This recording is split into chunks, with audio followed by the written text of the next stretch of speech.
Here we go now. Here we go now.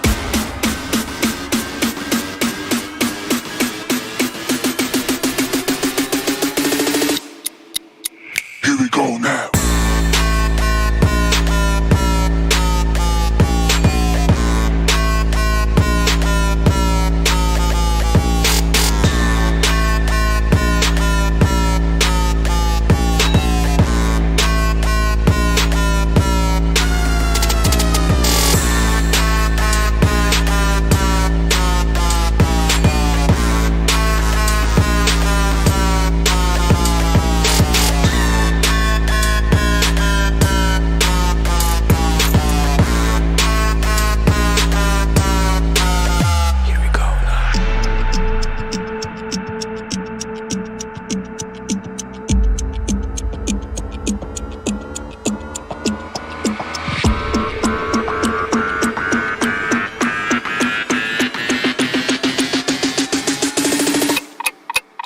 Here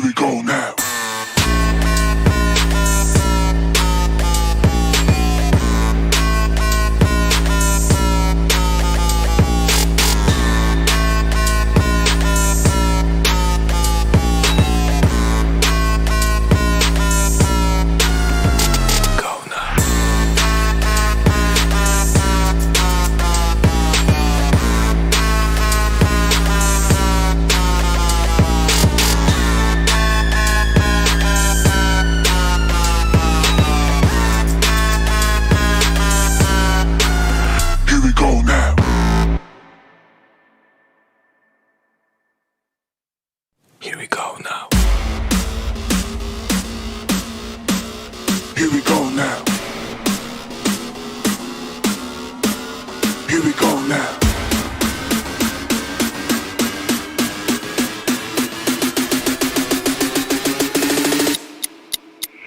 go now.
now.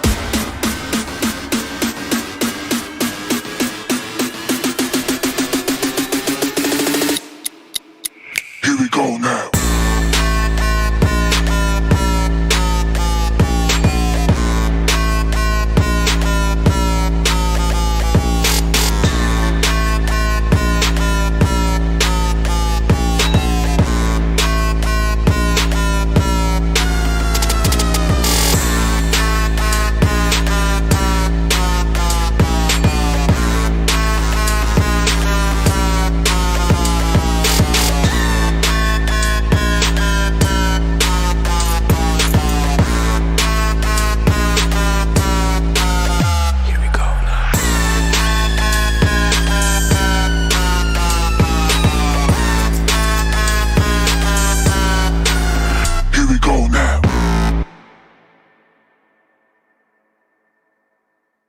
Here we go now. Here we go now. Here we go now.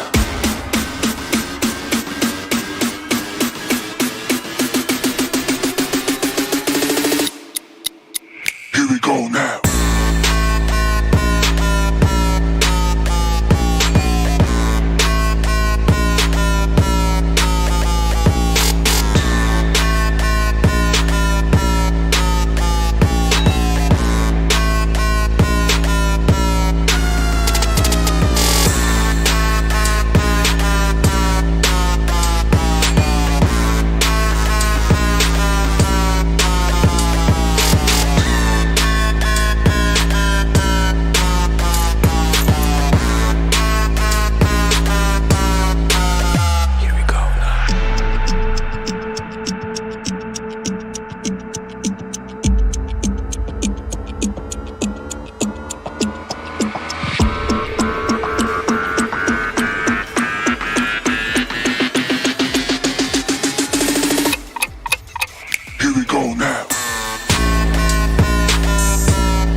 Here we go now.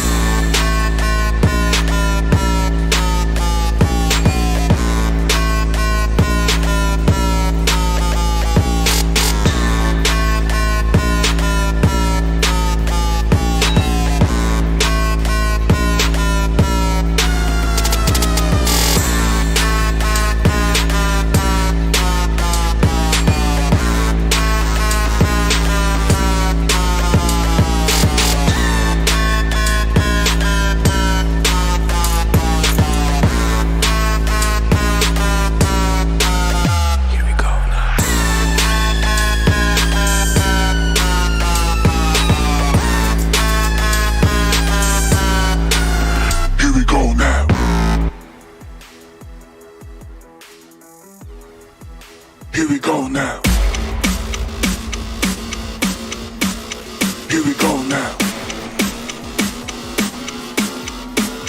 Here we go now.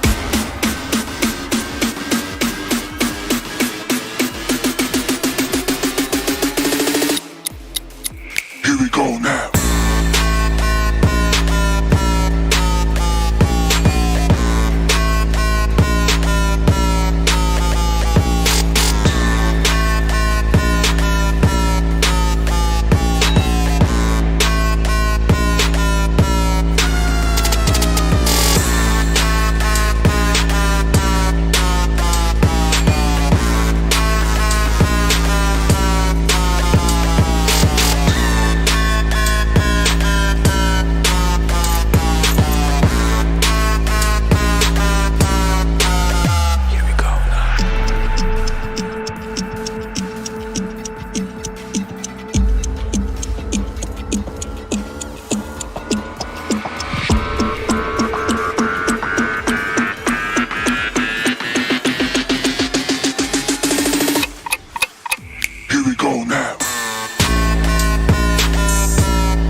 go now. Here we go now. Here we go now.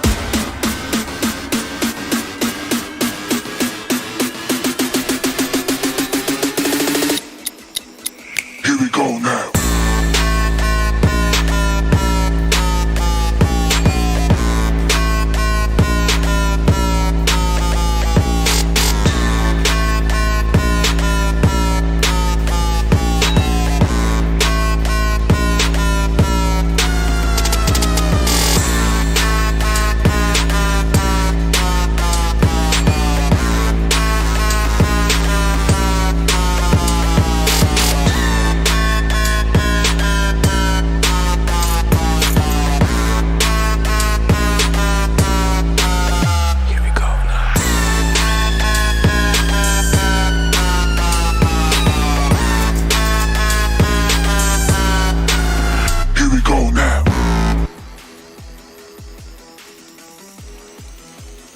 Here we go now.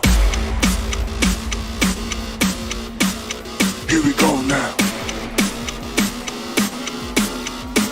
Here we go now.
Here we go now.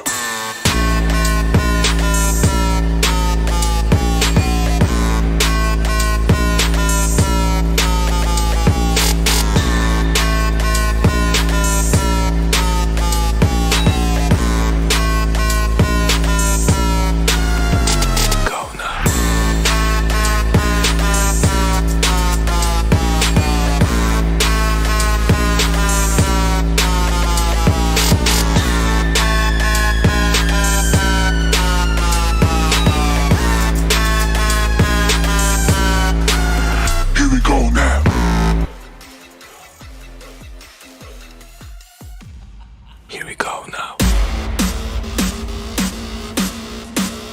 Here we go now.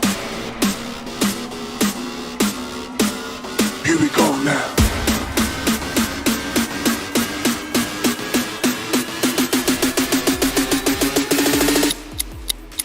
Here we go now.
we go now.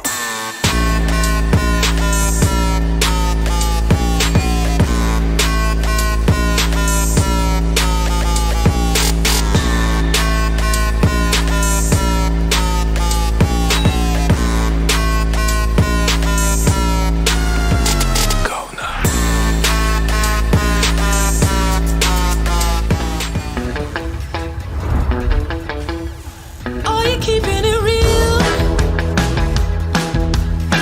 I'm calling shotgun, wanna see my baby run. Oh, what's the word on the sea? Kicking up the dust, if you know what I mean. We got a good thing going. We got a good thing going on.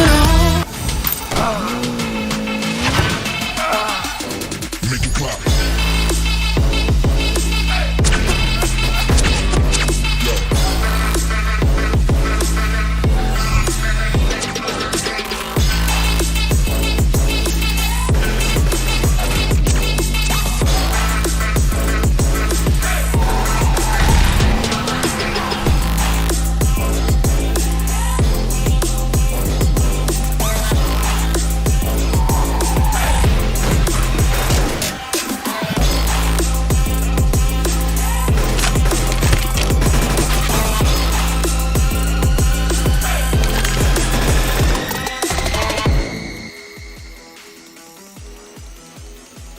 Hello and welcome to PUBG Mobile Club Open 2021 Fall Split, and this is of course the Bangladesh region. A huge thanks to Oppo F19 Pro for making it all happen. Hashtag book up your fun, alongside which of course our official media partner is going to be Nemo TV. And to get the day started off, of course this is going to be day number 4, where me and Ankit are going to be taking you through the journey once again. Group B and C are going to be introduced today, and again in those, Ankit, we were just discussing about teams. We were talking about, well, how about you get started off with the teams themselves? What teams are you hoping to see that will pop up today? IPG. IPGX. Oh, yes. I mean, when they played in that day before yesterday's gameplay between C and D, Right. they were looking off-colored. I mean, not the IPG that we have seen in the past, especially the recently concluded national championship. I mean, those sort of performances you really need to emulate at this stage, because at the end of the day, this is the club open. But for the moment, it is going to be the tournament explanation, and we will be letting you know the all sort of matches, how they will play. Day 1, 2 and 3 are done. Let that thing go behind, but it is going to be day 4. We get to see B/C. That means it will be a day where B and C will be going head to head, and each group at the end of these all semifinals, 12 matches. So I guess after the completion of today's gameplay, whoever finds themselves in the group, whoever tries to get done with all the impediments and the roadblock, will be the one getting and finding themselves in the top spot position, because a lot of we know at the end of the day it is going to be the top 11 that will be aggressing. And what are they playing for? This is a massive prize pool, $29,200 total of a prize pool, and the first place, the one who gets not only the $3,600, but also get one slot for the PMPL Season 4. Absolutely, and that is going to be a huge undertaking for whichever team finds themselves at the top of the leaderboard by the end of the finals itself, will be selected to be a part of course, PMPL Season 4 indeed. And again, that is a long ways away. For now, since we are in the semi-finals, these teams are just grinding, as Ankit just mentioned, to be in the finals itself, and only 11 teams are going to be moving on forth from these 32. Along with that, when it comes to the point structure, it is going to be the customary one where Chicken Dinner winner team will be walking away with 15 points, followed by the second position with 12, and so on the journey continues. But 13 to 16 team position will get absolutely nothing, and in all of this, the X factor is of course going to be the kill points. The kill hungry team is going to be walking away with a lot of points, and with that, like I was discussing earlier as well, Group B and C are going to be playing today. So let's get introduced with Group B. Indeed it is, and it's going to be a hell lot of squad for them, as we can get to see, because PX Esports is there. It is going to be FOF BadBlood, and then it is again going to be the TT for Archangels. Now Archangels really need some godly performance. Their angels are there, but the fortunes are not suddenly actually favoring them in terms of the gameplay. But it's not only the luck and the thing that you rely upon, you need to bring out the skill. And talking about the skill, it is one team that is completely well versed with it, and that is going to be the IPG Infernal Parasite GX. Absolutely, that team has going to be, or rather will hopefully be able to get that Rising Star working in their favor. And as we move on to the final 4 teams, we are going to be introduced to Thundercloud, Phantom for UI, Limit Over, as well as Final Touch. Now, Thundercloud did have an interesting performance. I mean, remember from the map of Sanhok, where they were just absolutely dancing across through the paradise, and then eventually went on to get the chicken dinner as well for themselves. But on the other tangent, talk about Limit Over, sorry, that is another incredibly talented team that are bringing up a lot of the gameplays into their favor in terms of the domination they are bringing based on the kills itself. But right now, talking about the schedule, we have, of course, Erangel, Miramar, Sanhok, and to close the day, it will be Erangel once again. Eventually the schedule repeats itself in their own way, and then we'll get to see the overall ranking and on what basis the teams are actually positioning themselves, which team is above which, and what sort of more points and what sort of deficit is lacking still behind them. 132 bad intentions. It was yesterday's gameplay that was completely a smack performance for themselves, and I guess no other team is looking good as bad intentions did. But for the moment, it is gonna be each and every team with the 8 matches played. But once we get to see the second half of the chart, it will become more interesting, as now TREX Skeleton, 8 matches, just the 58 sort of point. It is going to be an easy task for Infernal Parasite, just the 4 matches, getting 1 chicken, total of 55 points. Still, I would say not the performance that they have played in the past, because this is a team that can at least take 4 matches, 60 to 70 points is pretty much doable for them. It should be able to, but again, I mean, it is going to be based on the fact that what the other teams in the lobby are going to be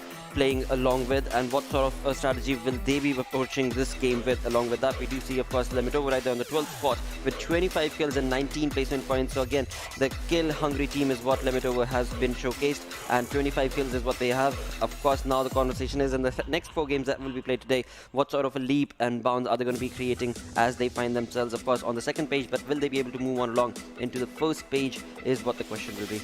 That's the question. That's the question, because the top 11 will be aggressing for the next stage, and it becomes important in all these situations, all these tough predicaments, to actually find yourself away from these third half, from 17 to obviously to 29 to 30 teams that are present in the lobby eventually. But Final Touch have certainly missed a lot of matches. Talk about Oxygen Rising Star. It is certainly not acceptable, and not also for PX Esports team IR. I would really want to see which team from 26, 27 and 28 will first be rising, and not only rise in terms of the total points that they secure in order to get secure at least behind that 11th position, maybe somewhere down towards the 16th or 17th position. But for the moment, it has certainly been looking dead performance for their side, also from the sides of 9-7. But for the moment, it is gonna be the head-to-head between Limit Over and Infernal Parasite, where certainly Limit Over is trespassing and overpowering Limit Over in terms of IPG, is certainly overpowering Limit Over in terms of total points. And not only that, it is the damage dealt also, kills also, and the chickens too. Most certainly, that is working for IPG's favor for the moment, but once again, I mean, it's only a 10-point shy that Limit Over find themselves, and that is something that hopefully today will be changed. But we shall have to see what sort of a playstyle will they be allowed. Again, when it comes to the positioning of these two teams, I mean, Infernal Parasite, we saw they're on that 9th spot, and they are leading on to get into the top 8 itself. On the other tangent, talking about Limit Over, well, they want to be in the top 11, there's no two ways about it, and that is an opportunity that will be, of course, taken over by them as they find themselves on the 12th spot. But with the 44 points, of course, there will be an expectation of them getting that chicken dinner for themselves as well. But will that be allowed? It's going to be a tough situation, because again, when it comes to the teams in the lobby and the X-Factor team, so to say, a team to kind of watch out for is going to be, of course, as the graphics move on along, we shall have a look at the team that is going to be absolutely, hopefully creating havoc is what the anticipated result is going to be. But let's move on again to the team that we are going to be keeping an eye out for. That is going to be, of course, TREX Power. Indeed it is. I was talking about this team before the game actually started, and this team is one that really had the potential to at least find themselves in the top 11 and the top first 2 half of the chart. Talking about their scorecards, I mean, Hitman has been a good performer. It has been RJ somewhere in the patches. Damage is still there. Kill has been secured in number in terms that really wanted, and among all the players, I mean, Rock OP, Shimantor, he has been the one with the highest of the KPM.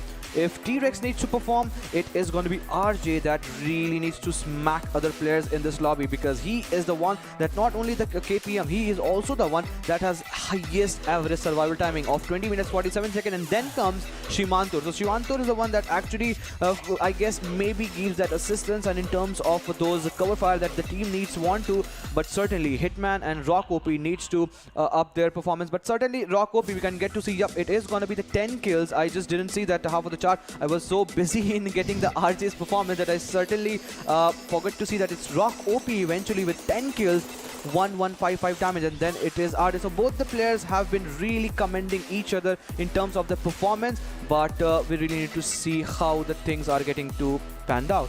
Absolutely, and that is going to be, of course, the expectation from these teams, all of these teams in fact, because again you have Phantom for you, you've got Oxygen Rising Stars, you've got Martyrs 1971, and these teams, PX Esports in that factor as well, KSX Axe and other teams, these teams are, I mean, one of them, of course, should be able to rise up. I mean, we've been talking about KSX Axe, right? KSX Axe is one of those teams that were anticipated from the crowd as well, were anticipated to play really well. Yeah. But somewhere along the line, their journey is not looking too good.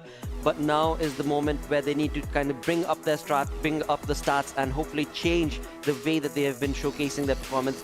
Will they be able to do so? It is a tough call, because again, it's not going to be an easy, because as you were mentioning, I mean, IPG, they are just in top-notch form. Limit Over trying their level best, and the X-Factor team right there of course TREX Power going to try and topple over both of those teams. So a tough fight is what I'm hoping for when it comes to these matches, but we shall see as we get jumping into the game itself. Definitely, sooner or later we'll get towards the Erangel, the first game of this day 4 of this Bangladesh region PMCO. But before that, since you mentioned IPG's name, I really want to talk more about this.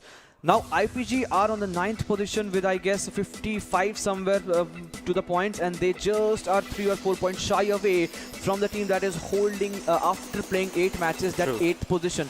They really have a chance to make it big, big as enough to get close towards the total point system of what Bad Intentions, or maybe closer towards it, because 132 is far-fetched. They really need to make it, they really need to make a big move in order to get closer towards what Bad Intentions is standing, but still they really have a chance. I mean, talk about TRZ Esports in yesterday's gameplay. Some real big team really made it possible. It was GSM, it was Bad Intentions, it was again TRZ Esports that got chicken dinner respectively secured, and just because of them, we have seen them in the yesterday's gameplay showcasing them. But then again, it is going to be just the 4 game that Group B and C have played. So an opportunity that I would say that the team have. Talk about teams like Learn From Past. Talk about the opportunity that obviously Thundercloud has. I mean, just out of the show, you just mentioned that Thundercloud got the chicken in the game of Sanhok, and they were just bamboozling the complete lobby, and so is the case that we can expect some sort of climb up, because in yesterday's gameplay, from nowhere, it was Faceoff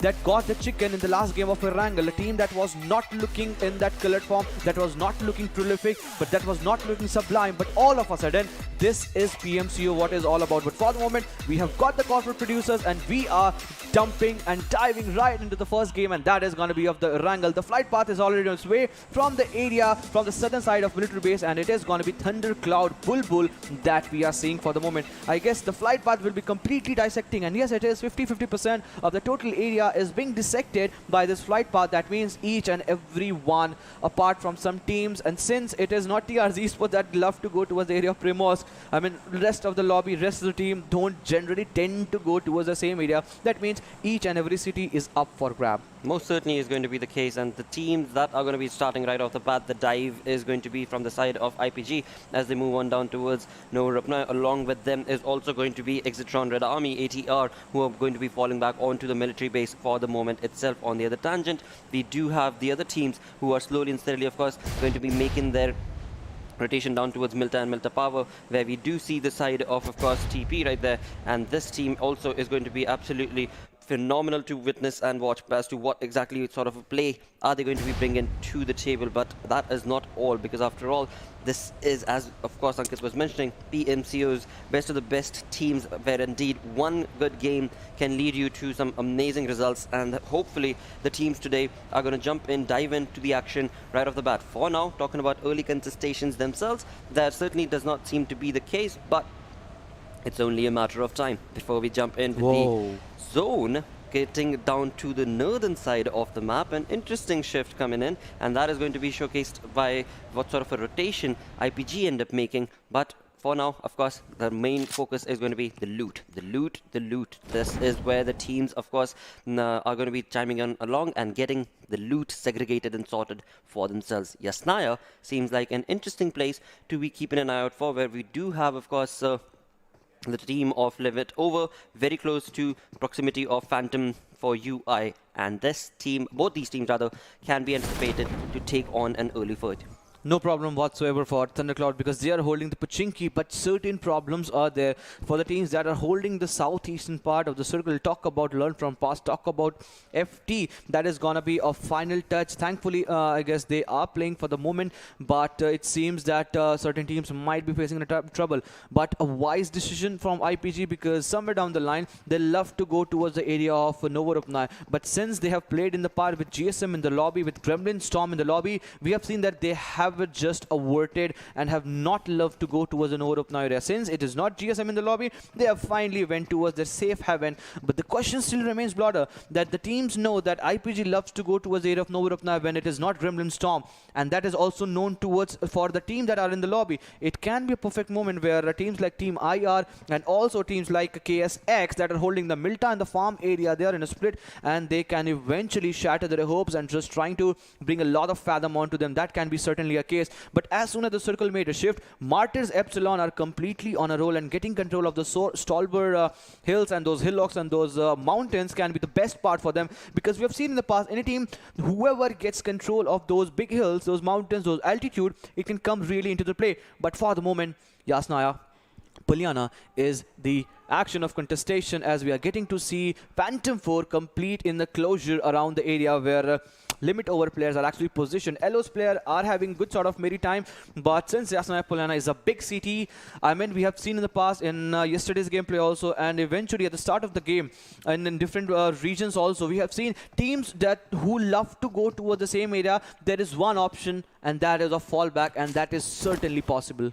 That certainly could be the case and cause for the side of Phantom for you. But right now, that is certainly not something that these teams are going to be discussing, because again, these teams are hungry for the points, and the points is what the game is all going to be working towards. And those points, of course, you get the chicken dinner will be working in your favor, but more than the chicken dinner, the probability of you being part of the fight and getting those kills for yourself is going to be that much more incredible. And that, of course, does help you confirm the points for yourself, and that is something that, of course, Limit Over as well as Phantom for you hopefully will be working towards. As of now, we can clearly see that Limit Over's players are very well equipped and prepped in terms of the utility as well. They are absolutely in control of the contestation, but will it be the same case for the side of Phantom for you? For now, Phantom for you's players are absolutely just roaming all across the board to try and get the utilities working in their favor, but it seems like they are not really focused on the team or their opponent team in the same vicinity, and based on that, the information is being lost on them, and it is Limit Over right here, Nitrogen, who is going to be getting that information, trying to rather get that information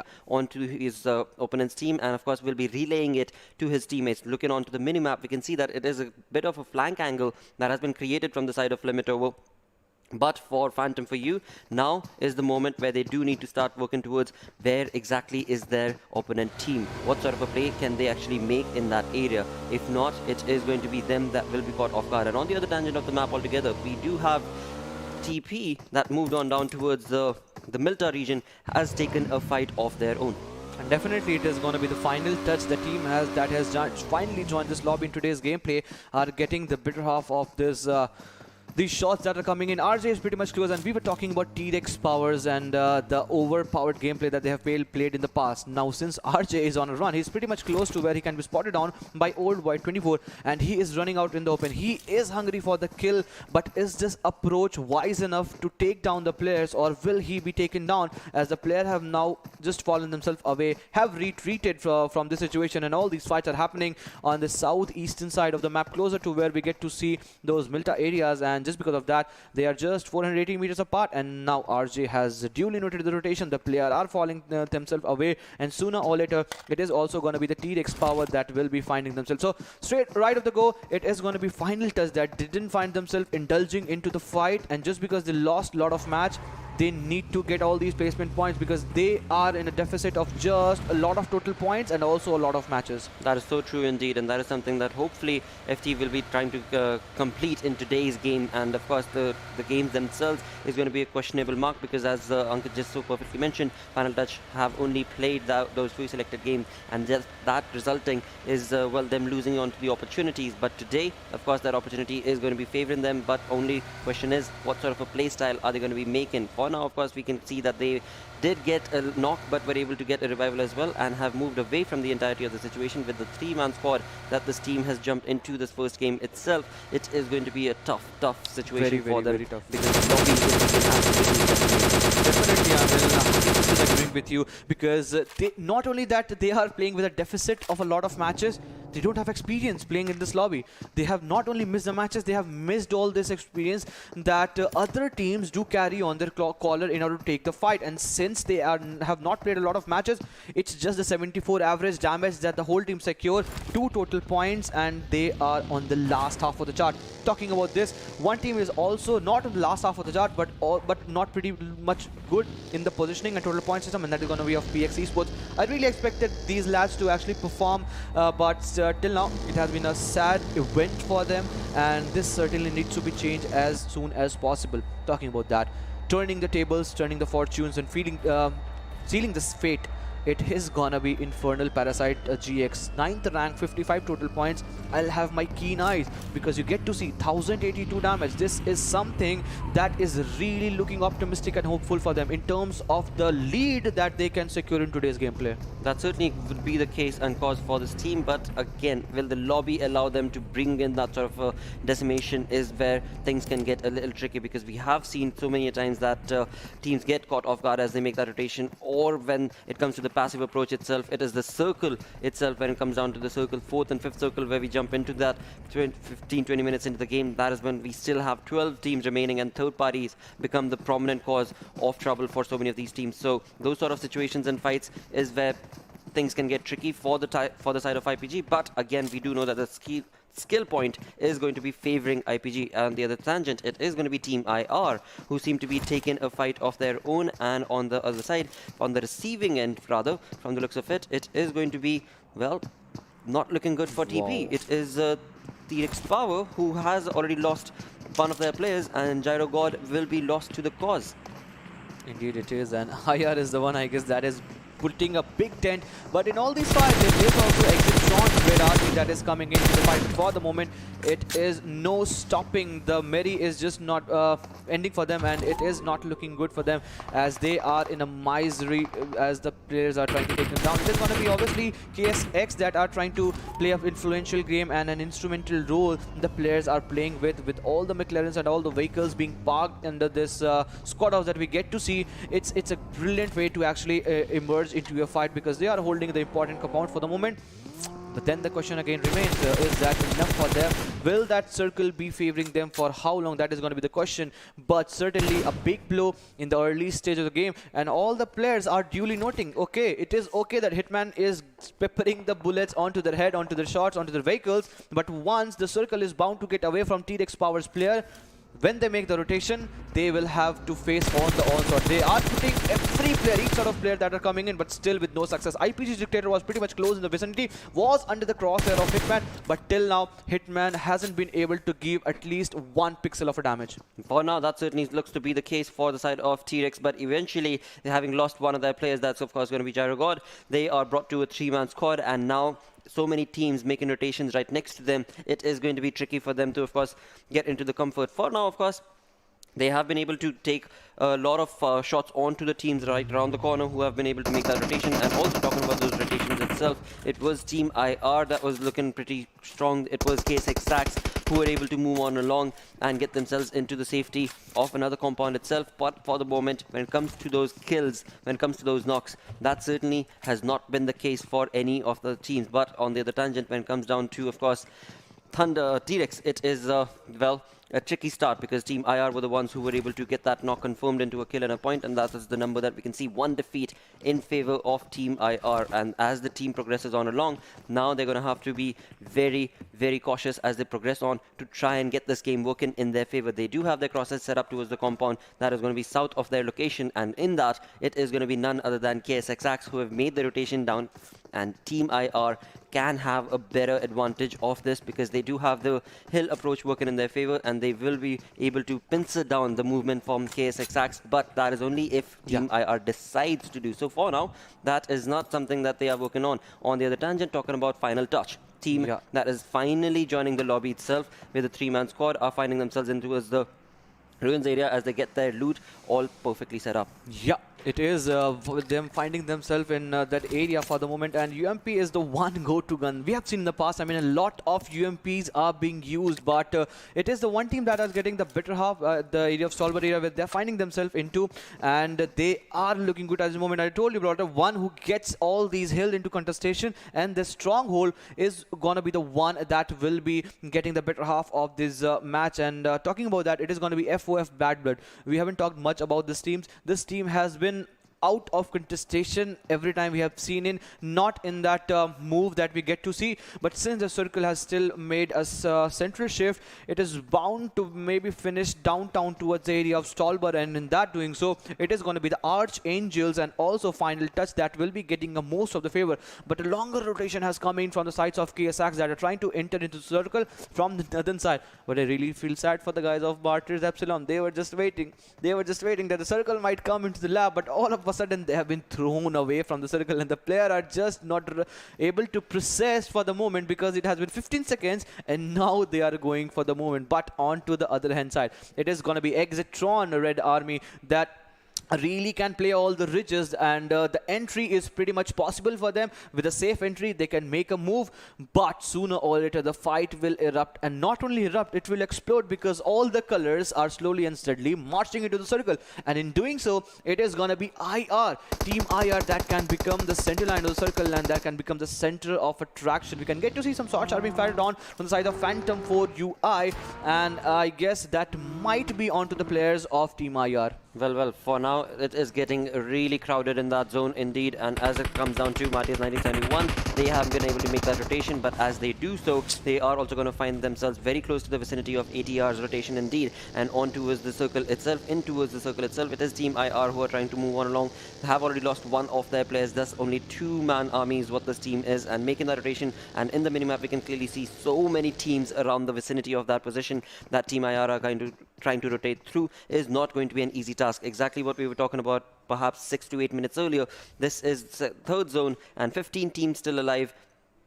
With 14 minutes into the game, it is getting really crowded, and of course the circle is the one that is going to be pushing these teams against each other. Final Touch seems like they are going to be finally getting into a fight, and the team that is going to be in their vicinity is going to be none other than KSXX. As of now, we have Rebel on our screens, and Rebel does certainly know that there is a team right across the door, but will he be able to retaliate against the push from KSXX, or will they be absolutely quiet and try and not work on towards the fight, and eventually will try and get the placement points working in their favor? We shall have to see. IR going down. IR are going down. They are going down, and the team is going down as now IPG have got a lot of shots from different directions, and I guess the rotation have been certainly not favoring them. But on to the other hand side, now they're trying to retaliate with Who's YT getting into close and Phoenix into the same vicinity. It is gonna be an early affair in terms of the total teams that are still alive. Grenades are being lobbed in, and Dictator position completely compromised in these situations, but Limit Over is just not stopping. After eliminating one player from the sides of Infernal Parasites, that is going to be the IPG.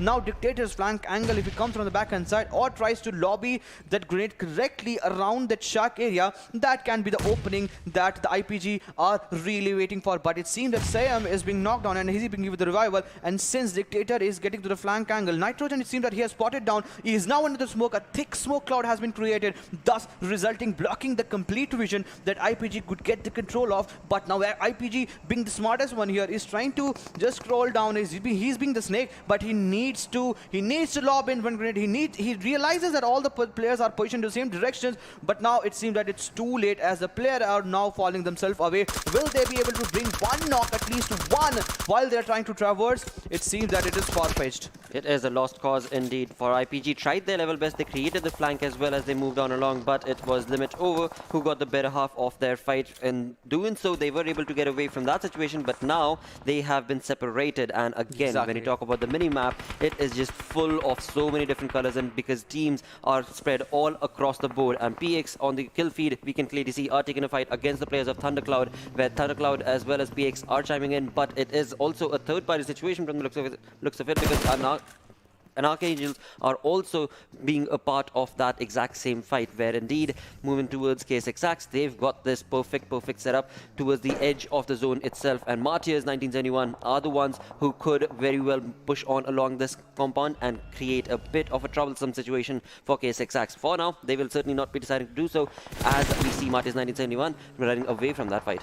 Macho Man being the macho here out of all sudden, he's trying to pull down the players, have eventually brought one player down to the knees. And Martyrs Epsilon, they were finding themselves in the Inferno. They were trying to traverse between a lot of players, and in doing so, this is not looking good for the same teams, and this is going to be a bad approach from their side, as now Martyrs players are going down. It was not Martyrs Epsilon, but yes, it is going to be the 1971 Martyrs that has gone down, and just because of that, it is going to be a one kill secured from some opposition side, and all of a sudden, it is not looking good for PXC, because now they are coming in, but the terrain is eventually not favoring them, as Exitron Red Army has completely bamboozled them, but in doing so, Error 404 has fallen. It certainly seems to be the case where PX Esports as one final player is the one who has been able to retaliate against the push of this team of course, AR, and eventually when it comes to ATR, again, they were looking absolutely perfect when it came down to the spray itself, but in doing so have sadly not been able to confirm a kill for themselves, and now moving away from that fight, they jump on to take another team altogether. That's going to be from the side of course, LFP, and eventually as this team of ATR pushes on along relentlessly from one fight to the next, sadly they've only been able to get that 1 point for themselves, because that's the only kill that they have gotten. Again, the damage certainly working in their favor, but if you are not able to complete the fight itself, not get the kill confirmed itself, the team is going to bounce back, and that is of course going to be PX Esports, and that is something that ATR need to be very careful of. Indeed it is, as you just perfectly mentioned. I mean, damage is one thing, and then getting converted that damage into kill, getting that knock into converted into kill is one other thing. But Showman has been pulled down and has been brought to his knees, that he was just trying to spot down the player, but thanks to that onslaught that is coming in from different direction, and all of a sudden it is going to be PX Esports that are holding the back, and Exitron Red Army are certainly in a lot of trouble. The players have been revived, but all of a sudden from the backhand side, if they be too much careless, if they don't watch out and they don't be more watchful at any point, at any time, PX Esports can finish them off in style. But domination mode is where Archangel's Venom has gone down, and 3 kills is what he's standing for the moment. And on the other hand side, it is going to be Oxygen Rising Star that are falling slowly and steady, but PX Esports are getting a lot of fight, as we are getting to see the players on the right hand side of the kill feed, they are falling down slowly and steadily, and just because of that, it is gonna be one team that is trying to make a maneuver at this situation. And now KSX getting the better half of all these fights, standing with 4 men alive, they have a real good chance in not order to let other teams like which is in the pink, that is going to be PX Esports may come into zone, but it is going to be a big challenge for them. But in all these fights, in all situations,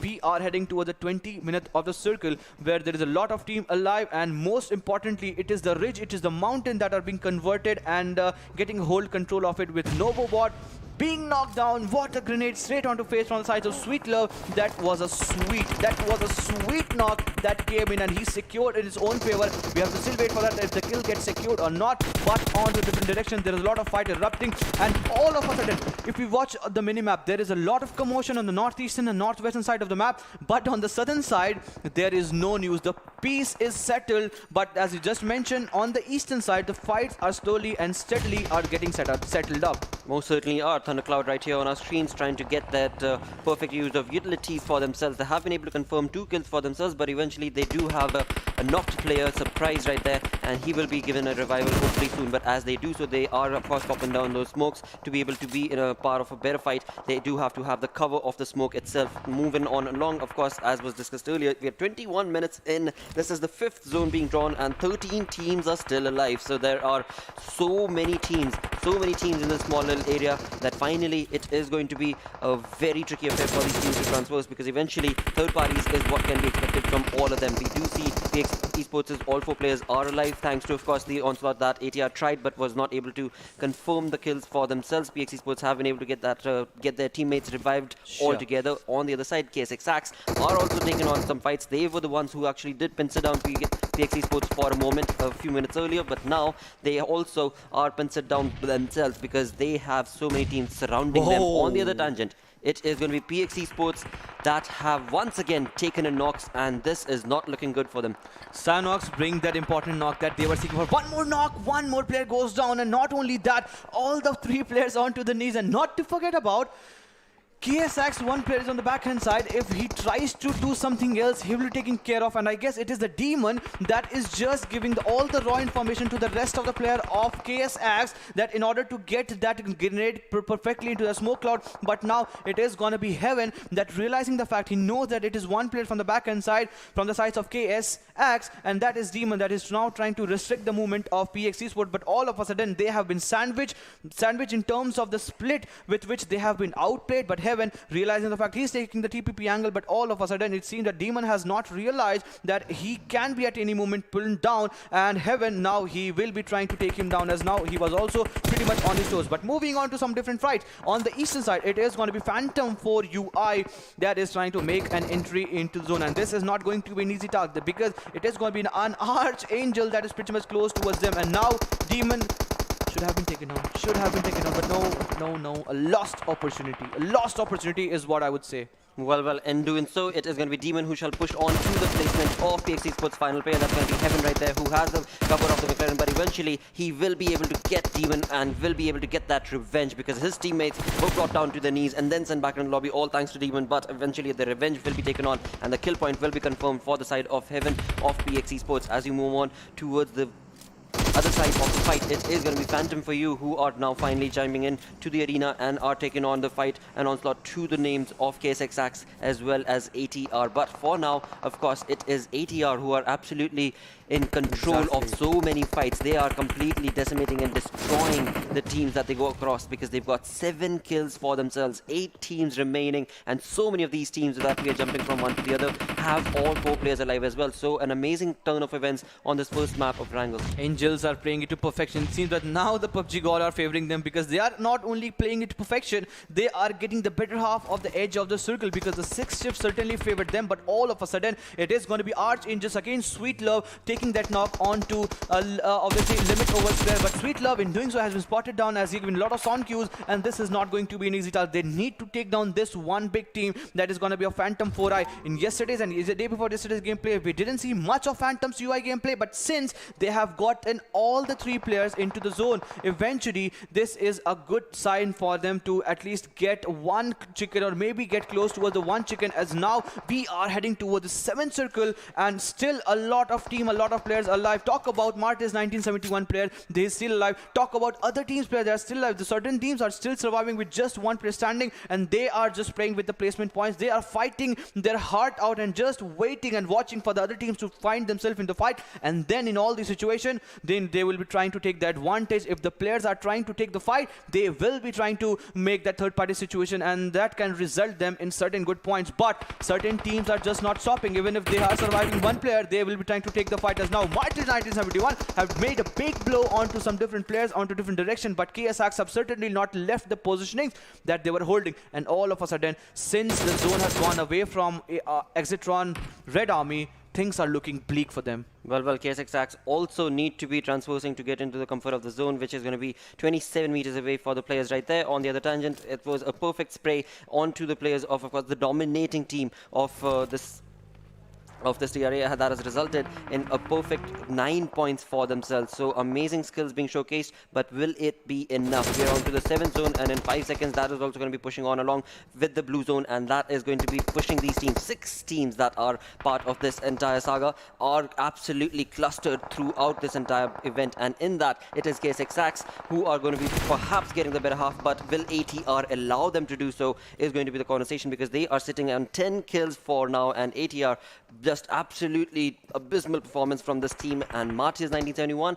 well, they've got one final player, but will it be enough is what we shall have to see. On the other side, the kills are just taking place in the kill feed from one side to the next. It is just complete annihilation, where Final Touch also are still part of the saga. They are in the top 5 and are taking on fights. They've got 2 kills confirmed for themselves. KSX Sanhok also moving on along to take on a fight all by himself as well, and he will be bringing and printing down the players of Phantom Esports. What a play that was, and indeed it is Phantom for UI who will be sent back into the lobby. Misery not ending. Misery certainly not ending for Phantom UI, as they have been thrown away from this match. But this is also going to be a tough task for Final Touch to go into zone. You remember, this team was really looking good at the start of the game. They really didn't have a lot of kill if we just talk about that at the start of the game.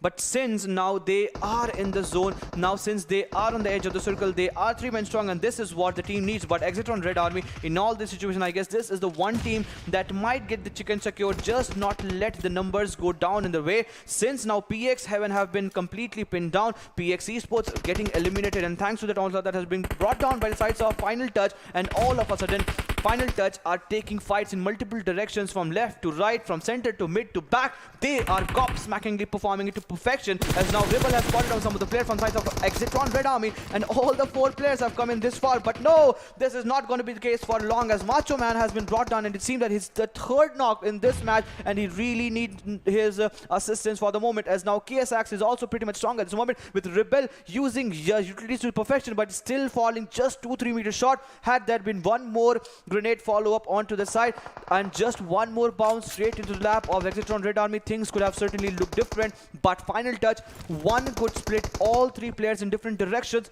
They are looking good. They are certainly looking good. With Rebel, one knock, he tried really hard, but Sanhok being the better one here. Well, KSX have pushed on along towards the players of Final Touch, but it is going to be ATR who are going to try and, well, it's Steve. What a player, what a player, what a perfect spray is being showcased from this lad. First he takes down Rebel from the side of Final Touch, then moves on along to take down the players of ATR, and doing so has resulted in a bit of a fair which is going to be favoring him. But will that be enough is what we shall have to see, because eventually there are still 3 teams surviving. We do have ATR who slowly and steadily have been able to steamroll across. This is the 8th zone, 28 minutes in. Absolutely perfect play being showcased from all of these teams, and in that Final Touch, you have to give a comment, because that team has been so very good. I mean, they have lost so many opportunities, but they have been so very good, and again and again and again, they are just absolutely pincering down players from left to the right in the lobby, and are absolutely taking on fights and converting them into kills as well. What a play. There we go.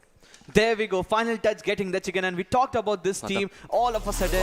I mean, the team came in this match with just 3 men roster. Talk about that, the rotations that they were giving in, and certainly 8 kill, 995 damage. That shows the effectiveness that the team brings in. They were pretty much decent in terms of the kill number that they have secured. 23 total points helped them from 29 to 22. I mean, this is a day of comeback for Final Touch for sure. Wow, I mean, if this is the kind of play that Final Touch has, then why, I wonder, did they miss those games? I mean, again, nothing taken away from them, because, well, we always talk about it. Comebacks, we talk about one good game, and this is how you play it. This is how you play your cards right. And again, I mean, just absolutely dominating play coming in from Final Touch, even though it seemed like a game that should favor ATR based on the aggressive stance that they had made. Same can be said for KSX, but eventually, those were not the team. It was Final Touch, the X factor in this fight. Amazing, amazing, incredible. I just hope as the day progresses on, this team keeps on bringing that sort of a play style for themselves. Wow. Final Touch, I mean, the chicken is served for them, and I guess I mean, the logo is also what protects them. The chicken, I mean, know why that resembles me of that chicken. But Rebel obviously getting 4 kills in the favor, and a total of 8 kills is what they have been able to secure. And a lot of teams that have gotten a lot of kill in this match for sure, with obviously KS Axe getting the total points, and we can count the number of kill. It is going to be 6, so 18 points for them. And obviously for a lot of team, talk about ATR, they have also gotten 10 kills. I mean, ATR, Exitron Red Army, they came from the western side. I mean, they were also looking good. Apart from Error, rest of the all 3 players, talk about Sweet Love. You remember that grenade that was completely locked into the lap of the opponent teams, and then it was an all easy affair. I mean, Exitron Red Army, talk about final touch. I mean, is it a day of comeback for all the teams that have lagged and have not performed till now?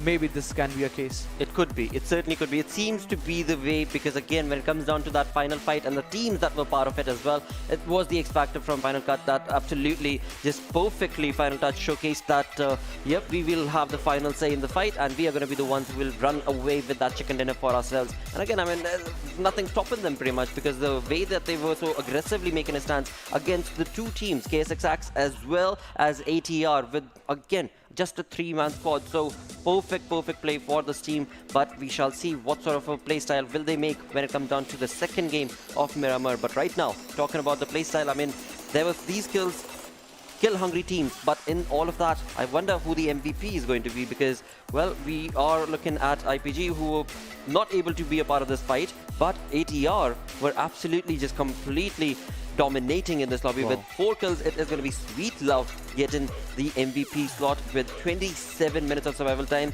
4 kills and 3 assists. A lot of healing done. We talk about the healing done. This was a team that was really indulging into the fight. Talk about them indulging with PXX and a lot of team Exitron Red Army in the last stage of the game. And before all that, they were also a part of a lot of fight, and in doing so, the team, all in all, you talk about them going down, it was also Macho Man that really went down from the sides of Exitron Red Army, but he was one that also got a decent amount of damage, 3 kills, 550, so a match that was completely dominated, but then it was again maxless from the sides of AXR, so a lot of player. I mean, out of the total 5, 3 Rs on the sides of obviously ATR, and then it was Arch Venom from the sides of obviously TT, and then we get to see the match summary where surprisingly it is going to be the most used Heaven, the last player that was surviving from the sides of PX Esports, that was taken down from the sides of Demon. Absolutely, and as the conversation moves on through the match summary, we are again showcased with PX Esports, who tried their level best to sustain themselves for the longest time against the brutal force that was being showcased from KSX and ATR together, but eventually they walk away with that 9 point, find themselves on the 5th spot. But the absolute X factor in this game most certainly was Final Touch and their play. With 8 kills, 23 points is what they have been able to accumulate. ATR on the other tangent had 10 kills for themselves along with the 10 placement points, walk away with 20 points, and KSX also chiming into the arena with 6 kills and 12 placement points, thus 18 in total. But again, I mean, what a kill-hungry match this was for so many of these teams, because you talk about Archangels, they had 1 placement point but 9 kills to them as well. So amazing, tremendous play being showcased from these teams. But as we move on to the second page of the leaderboard, this is where things are not looking too good. Learn from past, Oxygen Rising Star. I mean, learn from past, we saw them being hunkered down, and this was they were just pincered down basically. They had all the 4 players set up but could not do much when it came down to their positioning, and of course with that they were sent back into the lobby with 0 points. I guess Limited Over was also a team that was a part of the northeastern contest around the Stolber areas, those ridges, those mountains, and in there they have 2 kills. That means they took the fight, but in doing so eventually it's just that you exposed too much of yourself and then went down. Thundercloud was also there. It was Team IR that got the 2 kills, but I mean, the cost of them getting eliminated with no placement points whatsoever, and this was a team that got eliminated between 13 to 16, and just because of that we got to see no placement point whatsoever. So a lot of again misery for the teams. Just talk about Learn from Past and Oxygen Sign taking none.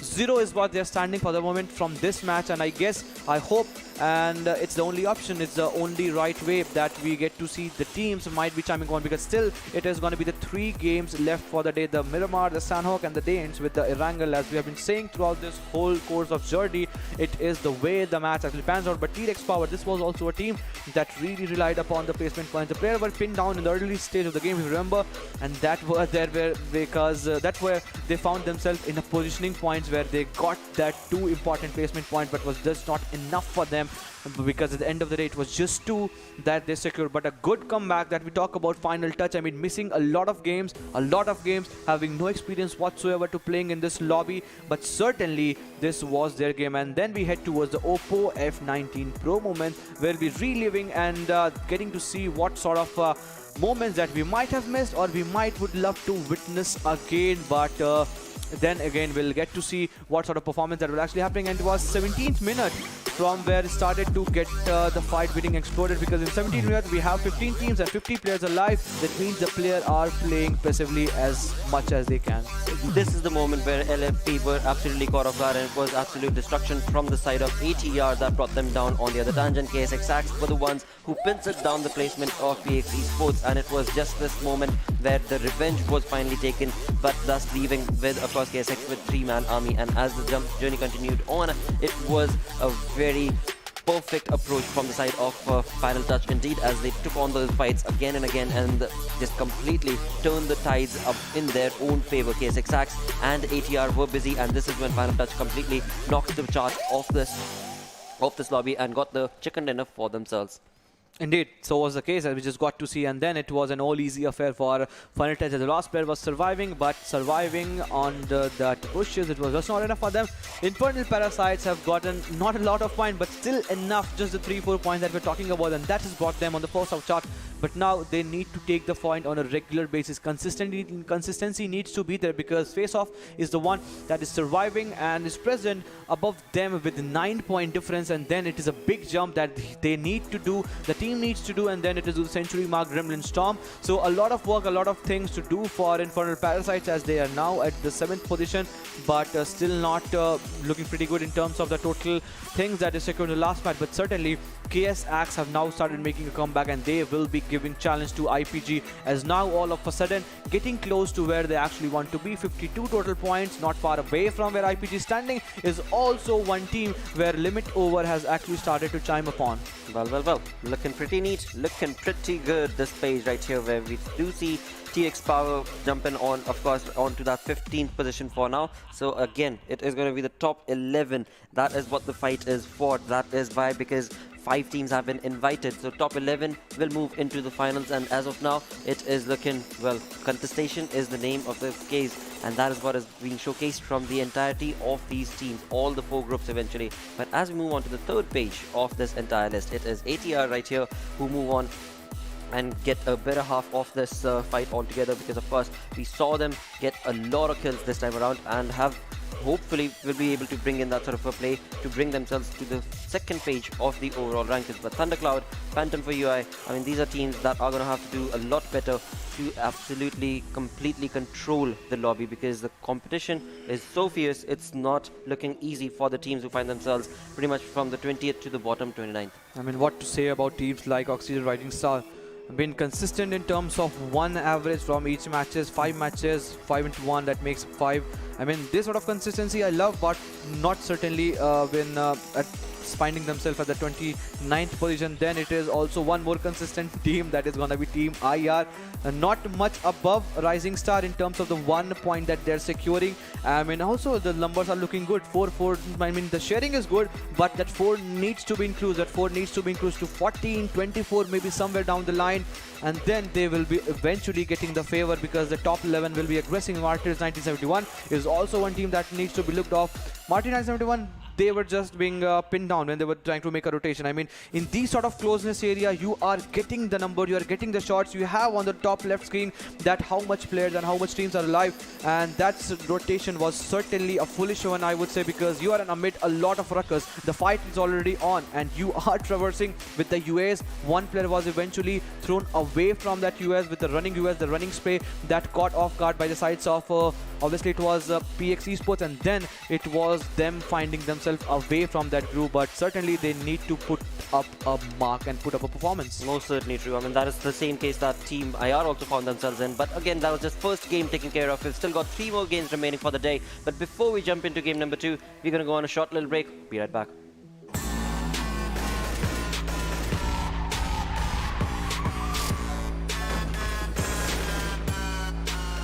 Here we go now.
now. Hello and welcome to PUBG Mobile Club Open, all thanks to Oppo F19 Pro. A wonderful turn of events is what this day has started off with of course Final Touch, a team that was missing from the action from the lobby, has chimed in along today, and what a destructive play that they've showcased. With that, we've got first game done on Erangel. As we move on through the schedule itself, now is the time when we will be jumping into Miramar. Definitely, the Desert will be back in action, and the Final Touch having the final laugh in this last match again against KX, and it was also a good domination coming in. Will it be their match again? I mean, they must be looking for, but I really want to see all the 4 players joining in. I mean, 3 players with that sort of destruction, that sort of influential gameplay, and the instrumentality that's brought in. I really want all to see all the 4 players. I mean, just imagine the 4 players that will bring the firepower, because in the last game itself, that was not only the placement point that they relied upon. When it was the kill that they have to take, True. the aggression was shown to them. But it seems that we will be straight away right off the go, jumping into this game of Miramar. The Desert action is back, Blodder. Oh yes it is, and this time around we're going to be jumping in with the flight path starting off from the eastern front through the most interesting turn of events. It is going to be going all the way towards the north eastern front indeed, and this is going to be an interesting play being showcased, where a lot of teams now have the opportunity to actually go on down towards the local area, where indeed we don't really see a lot of teams making that rotation through towards the crater fields or El Pozo. Of course, there are a few teams that do go down there, but eventually now the circle is the one that will of course be the key, and it seems like maybe just maybe the circle is going to throw a curveball and get itself set up towards the western front altogether, but we shall see if that will be the case or not. But eventually, for now, it is going to be the teams jumping on along and getting the game started off. It is Team IR who are going to be going down towards the Chumasera vicinities, along with which it is IPGX also, who are last game they did not really have a lot of good fights. They did not have a lot of good points, but they did find themselves in the top 8. They found on the 7th position is what they jumped up to, and now they are going to have to be a lot more aggressive if they want to jump away from that 7th position, because they are almost 9 to 10 points away from the team sitting on the 6th spot.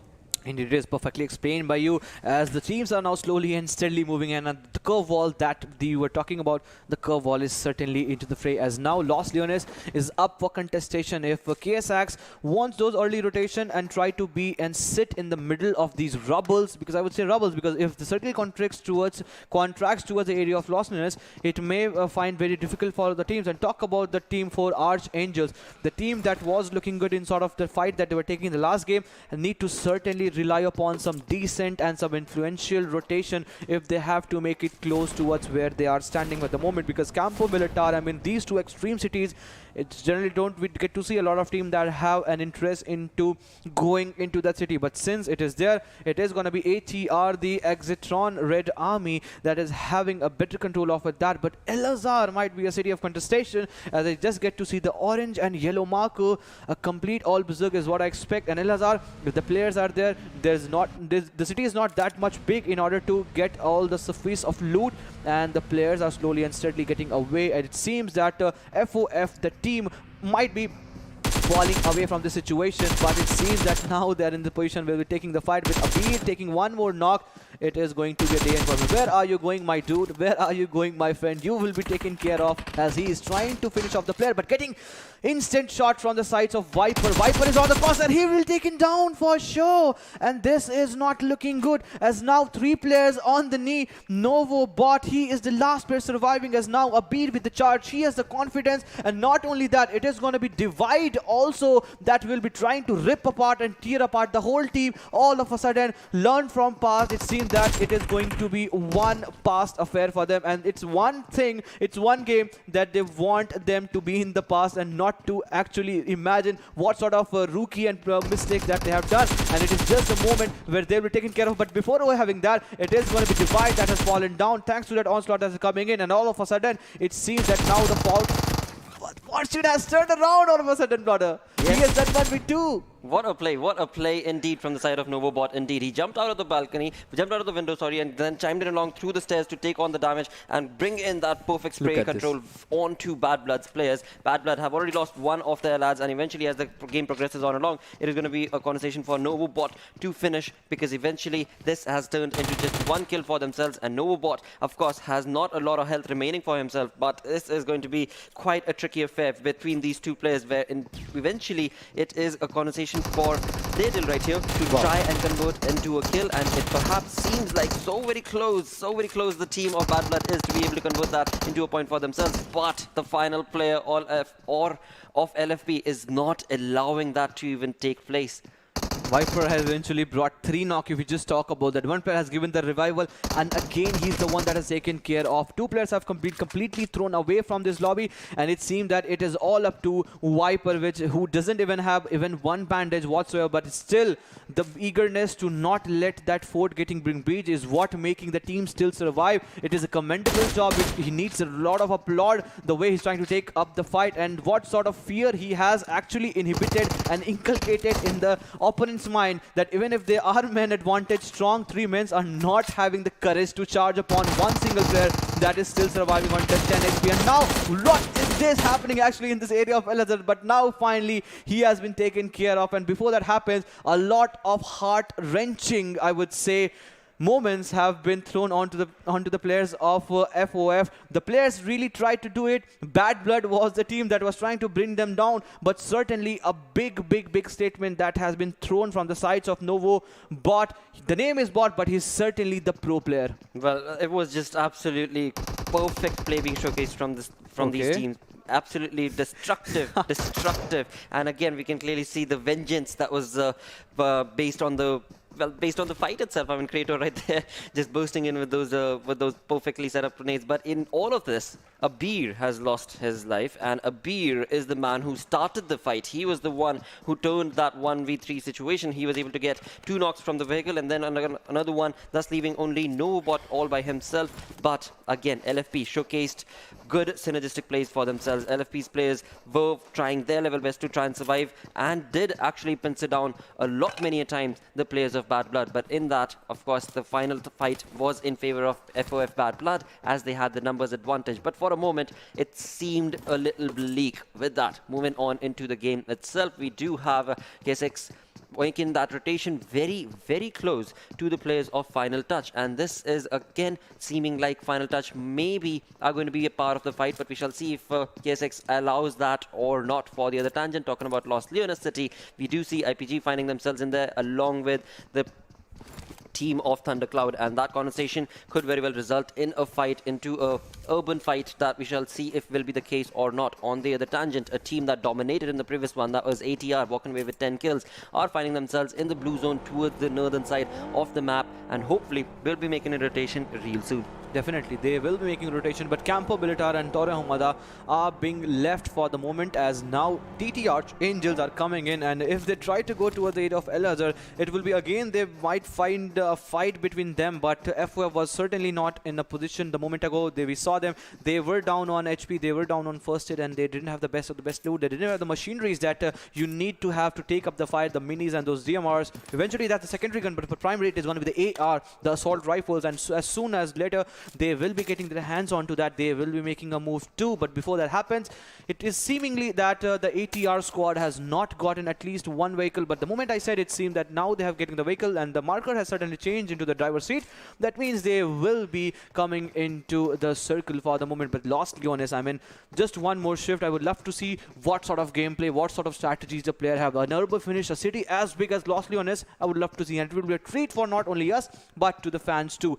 But certainly not the players would have loved to be there, because a lot of utilities used, a lot of third parties, a lot of passive gameplay is what we can get to see, and the use of utilities, to when it used to perfection, can actually create a lot of influence. But from the other side, there is a big crowd, there is a big congestion, a huge traffic is what we can get to see.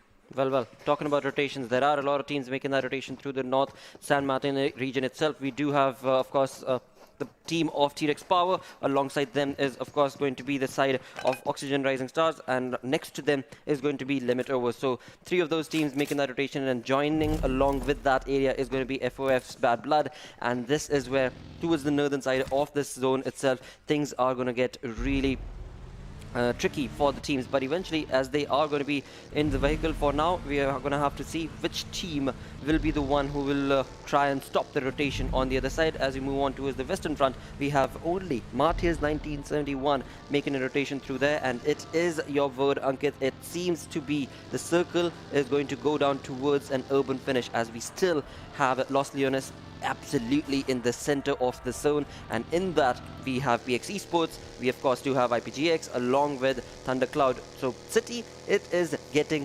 certainly a little congested. Thundercloud have a good chance, have a real good shy over the chicken. I mean, not only chicken, if we talk about the kills, they can eventually get hold of those big buildings, those big towers in Los Leones, and just trying to scout down the players and try to rain down bullets as far as possible. And talking about the reigning supreme thing, it is going to be a Thundercloud's player that is going to be Surprise Evi, that is pretty much close to where IPG's players are positioned. It is also Bangla Avi that is creating the flank angle, but all of a sudden, since that circle has meant that central shift, the teams from the side and the players from the side of Infernal Parasites are just trying to get hold of the bigger elevated and high altitude compounds, but this Dictator's grenade will just be in vain as no other players in the position.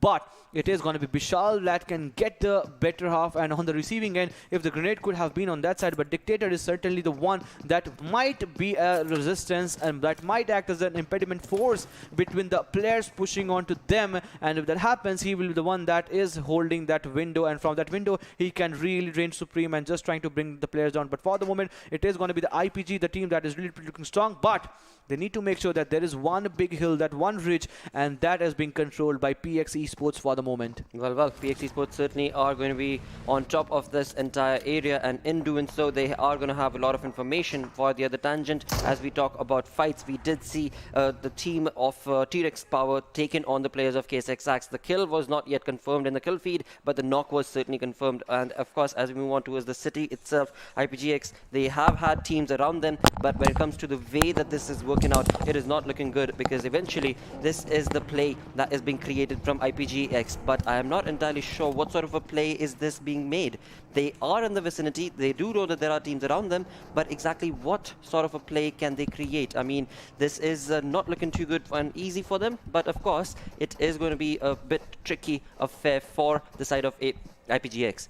But again, as we move on along, this is not going to be there's not going to be a conversation for this team to answer, but we shall again see what sort of a play style is IPGX trying to create. They are out in the open, they are moving and making rotations, but again, I mean, nothing working for them for now. And it seems like they're going to be moving out of the situation itself. We do see Snicks going on to a completely different flank angle approach. Following him is going to be Sadhu, and Dictator is still sticking to the arena. So we have these 3 teams, PX Esports having the fight for themselves. On the other side is going to be Infernal Parasites, who are trying to take dominating fights, and Thundercloud also in the vicinity, in the warehouse, right next to IPGX. One more shift that blue bar is filling, and we're just waiting. If the circle tends to go into the city, it is bound to happen that it will be up for contestation, but still IPG being the more passive one, being the more wise one, they are in a split. If we just talk about that, the 2 purple markers in a complete different split,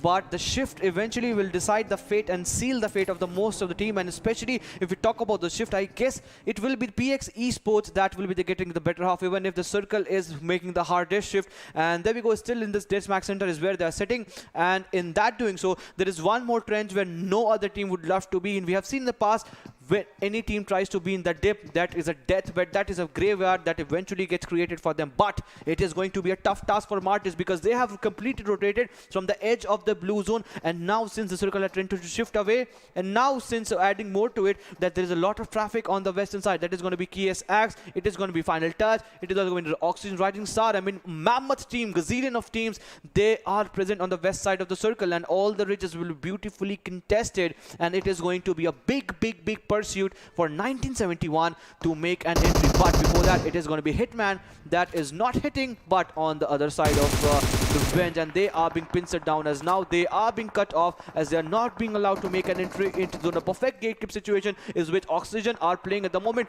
with one player with that extreme flank angle. If we get to see on the minimap on the right hand side, 3 players are trying to pin down all the players, and the smoke cloud is with which they are surviving. But Hitman has been finished with that Oxygen rising grenades, tank to the grenade, spot on grenade, and with that 1 kill being secured. What a play being made from the side of Zadu right here of Oxygen Rising Star. Indeed, as they try to take on this fight, it seems like TP are going to have to absolutely back out of that situation because this is not looking too good for them. But of course, on the other tangent, when it comes down to Oxygen's positioning itself, right behind them is going to be Final Touch as well. So, of course, Oxygen Rising Star do want to be able to convert this into confirmed kills for themselves, but they have to be careful of the flank as well, because as they are creating the flank, they could very well be the ones onto the receiving end if Final Cut decides to chime into this fight. For now, that is not certainly going to be the case. It is going to be TREX who are just steadily holding that fort and ground, but for how long will they be able to maintain this position? I mean, we are seeing a lot of aggression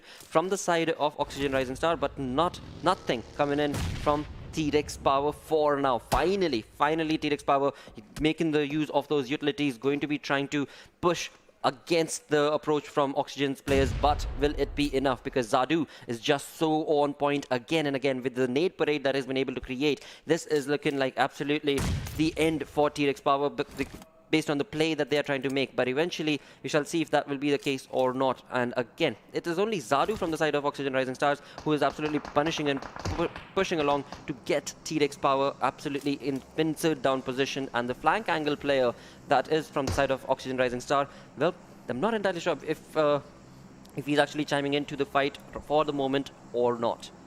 They are not letting them coming. They are not letting them coming. As Zadu is holding that extreme flank angle, but some players are still on the edge of the circle. And now Zadu trying to get more and more info. He was sitting in that buggy just in order to get that more and more information for the moment. And it seems that now TREX Power with that some different sort of approach. Now they need to actually find those different angles. Some Car 98 shots are being used in order to get the players knocked down. But since the player is completely close, now Zadu has gone for that approach on that flank angle, and he is leading the charge, but he needs to make sure that the push with which he has gone towards, the players are ready. There is one more grenade. Is it that grenade? Is it that grenade? It seems that it is the grenade that has exploded, and Zadu has the brilliant sound clue. He has read the sound clues, and just because of that, he knew that after the knock that kit secured, there will be some more grenade coming in. Zadu onto the very susceptible position. He is on the verge that he might be taken down, but a complete annihilation is with which Oxygen Rising Stars players are coming in. The star is rising, Oxygen Esports, they are rising, and so the players are slowly and steadily,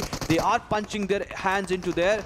It seems that they have got a sense of victory in this fight for sure. They most certainly do, and Zadu was the man who created this entire push in favor of the team of Oxygen Rising Star indeed. I mean, this dude was absolutely phenomenal in terms of the way that he used those utilities and then made the push against the players of TREX Power. Eventually, TREX Power being the team that will be eliminated, and with that fight being taken care of, now Oxygen Rising Star need to get away and into the comfort of the zone, because the zone is almost 400 meters away from their position. But again, I mean, the points have been confirmed for them, so a GG play indeed. And as we move on down once again in towards Los Leones City itself, we are chiming in along with Thundercloud, who are still maintaining their perfect approach to this warehouse that they were in, and right next to them, of course, is going to be the team of PX Esports as well on top of the hill, and it is going to get very, very busy right here in the city, because the teams are being rushed on to get into the zone, and as they do so, they will be fighting against the placement of course, compounds and positions. And right now, Phantom for You's Emperor is the one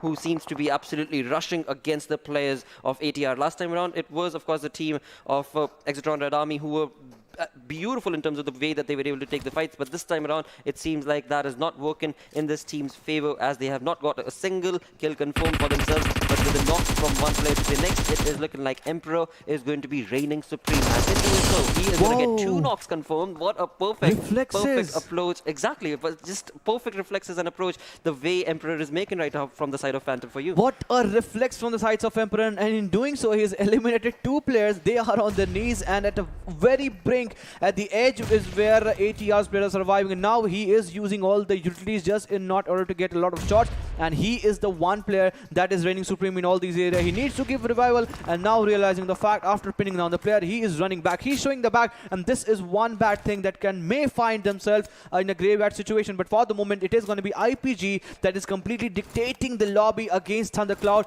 But with that being so, I told you brother, he's showing the back, and showing to the back is one thing that may lead to his demise. Well, Phantom for you, Emperor tried his level best, tried to take on the fight, but as he noticed that two of his teammates were already knocked and brought down, he tried to give them the revival. Sadly, did not favor him, and it was ATR that got the better half of that fight and points. But what a play that was created against the players of ATR. But moving on along, it is going to be PX Esports now that will be chiming in against the players of IPG. Now, IPG again, Dictator knew exactly where this team of PX Esports were, and now after completing the annihilating play against the players of Thundercloud, have pushed on against the players of PX Esports, where Showman, Chiku, as well as of course Heaven are trying their level best to create a flank angle. But will it be enough to go against IPGX? Because IPGX, well, they are looking absolutely dominating right now. They are staunching, they are pretty much close to where the PX Esports player are actually aligned, and it was near, it's still near that is holding their extreme flank angle, but still not bringing one knock, and that's what can hurt the chances of PX Esports getting the better half on this fight, because it's IPG. It is going to be the one team that really need all these skills. In the last game itself, they were the team that did falter down with just getting 2 or 3 total points, and this game, which is a Miramar, they really have a strong suit at this moment as all 4 players are coming in, but realizing the fact that it seems that it is impossible for them to get the better half from these fights, as they have already lost a lot of time. They are now falling back with Dictator, Mahfouz and Phoenix, everyone just falling away. PX Esports, the fight, it seems that it is averted, but as soon as Dictator finds himself away from the situation, he was being peppered down with a lot of lead, and that brought him down to just 20 HP surviving. But PX Esports Chiku is finding himself in different fights. That means PX Esports at a time, they are handling and managing with 2 different teams, and from the back end side it is gonna be AXR that is reigning supreme, and in all this situation IPG might be sandwiched between PX Esports and AXR. Well, ATR certainly chiming in along with the 2 players that are going to be pushing on against the team of course, 3 players rather from the side of ATR are going to be pushing against the players of IPGX. As Ankit did perfectly mention, there could be a little bit of a sandwich situation that could be created, but PX are looking in control. They are slowly and steadily going to be jumping into the comfort of the zone as well. And on the other tangent, it is Limiter with Nitrogen, who is seemingly bringing in some annihilating play for himself as well, as he gets to be a part of the kill. And of course, this is when PX also bring in some domination against the players of IPG. Near goes down thanks to the north side that is coming from that Martyr 1971, and Ragnar is the one that has brought one more knock, but Phoenix is now pretty much away from the player. One grenade is actually lobbed in, and it seems that Showman has actually read and heard that sound cue, and that brought some relief from that side. That means the players are really pretty much aware of the surrounding, but it is going to be IPG that is now going to be retaliating, as now they know that it is PX Esports and their positioning for the moment. It seems that now it is too late for PX Esports, because they have not pinned them down, and it is going to be IPG. If not pinned them down, if given one more opportunity, they will be reigning supreme. But on to the different side, it is going to be some more fights that is also erupting, and it seems that now ATR are just sitting passively under the thick smoke cloud that they have created for the moment. Dictator is getting a lot of shot, Mahfouz is getting a lot of shot, but PX Esports, they need to shut down the players. Shadu is approaching towards where Showman is holding, and back inside is controlled by Near, and Near is getting a lot of information by the whole these fights, and this is looking amazing for all these fights that is happening. But from the different direction, it is going to be Martyrs that is still trying to pick a big blow, but Macho Man falls down thanks to the round block that is coming from side of Martyr 1971. And in all these fights, it is going to be Dictator that is now trying to dictate the lobby. He is going into 1v1 fight. Mahfouz is going into 1v1 fight. It is going to be Heaven that is still surviving from side of PX Esports, and he is going to be the last player surviving. Mahfouz Whitey so low on his betty, and he will be taken down in that thick smoke cloud, and that was not enough to save him and save his team, as now Heaven is still hiding. There is no more situation, and it's not more often that we get to see bushes into the game of Miramar, but whatever be the way, he is the player that will be trying to recalibrate his movement forward. Well, PX Esports' final player, Heaven, right now surviving. Of course, he will not be able to give a revival to his teammate, but it is all thanks to Martyrs 1971's aggressive play that has dominated against IPGX, and eventually in doing so, IPGX have lost one of their players already, and another player is knocked as Martyrs 1971 push on against the players of ATR, confirm their kill, move on now to take on the onslaught to the face of IPGX. And as Martyrs 97 are coming online and showcasing some perfect plays, they are going to be crossing the final player of PHC Esports. So we shall have to see if Heaven is going to be able to bring in some sort of a play or not. But before that is even allowed, it is Dictator and his teammates who have completely annihilated the play that was being showcased from the side of course, Martyrs. And in that perfect performance, this has resulted in this team absolutely getting decimated in this lobby with only 5 teams remaining. This is looking like a conversation that IPG should be able to absolutely retaliate against, and they are doing so perfectly from one knock to the next. They are just pencering down their team, their opponent teams. Be it with the close range fight, be it with the to long range fight, or be it with long range fight, it is IPG that is shining, and all of a sudden it's the team that is to be watched out for the moment, and it is the team that needs to get the chicken. But in all these situations, they need to realize that it is going to be Lost Esports that is pretty much close towards them, and Limit Over is the one team that is now been getting pincered down. With the players now getting the revival, it is seemingly a lost cause for them, because the hill with which IPG has dominated for the last 10 minutes is in a complete control to them, and until and unless they are not thrown away and not getting a disadvantage of it, they will be holding all the ridge. It's just the moment where the circle tends to shift away, either to get to them side or to some other players. There will be a one moment where Lost, Limit Over have really one good chance, but with Nitrogen, Igniter, Siam and Blaze, all 4 players standing, the morale is completely high. With a total of 10 kill is what Limit Over will be fighting their metal out. But then again, it is going to be one big Goliath, one big massive team, and that is going to be of IPG. But from different direction, it is going to be Oxygen Rising Star, that is from the backhand side. Sakai OP who is trying to pin down the player, and he is going to be the last player surviving from his side. Blaze is trying to take him down. He comes down, but the fall drop shot will be taking him down, and Blaze will be taken care of thanks to that onslaught that will come in. 6 kills is what the team is standing, and that will be converted into the 3 kills that now Sakai OP has it for now. He is the man of the moment. He is the man of the moment, but will he be able to do so? We have to still wait for that. Well, in that conversation, he will lose his life, and it is going to be Limit Over against the players of IPG now. A 3v3 situation is what these teams find themselves in. Nitrogen has a perfectly set up nade parade that is going to be bringing to the onslaught of Sadhu, but eventually, when it comes to the playstyle, Limit Over has also gotten a lot of kills. 10 kills as combined effort is what this team has been able to accumulate, and IPGX on the other tangent are looking at 9 kills. For now, IPGX are going to be able to hopefully get a better half of the fight, but it is not going to be allowed because Siam will take down Dictator from the fang angle, and now Siam is going to be moving on along to get that kill confirmed for himself. And as he does so, Mehfooz YT is right around the corner as well, and Mehfooz YT will try and get the better half of the fight. So it is turning into quite an interesting affair where indeed IPGX have one of their players down. It is going to be Mehfooz and Sadhu who are going to have to bring in the conversation for themselves, and they have done so absolutely perfectly. And in that, it is now turned into a 2v1 situation where the final player of Limit Over, Igniter, is going to have to try his level best to take on this fight and onslaught to the face of Mehfooz YT. But eventually, when it comes to the fact that Mehfooz YT's vest is absolutely blown, it is going to be based on the skill point that will be showcased and the skills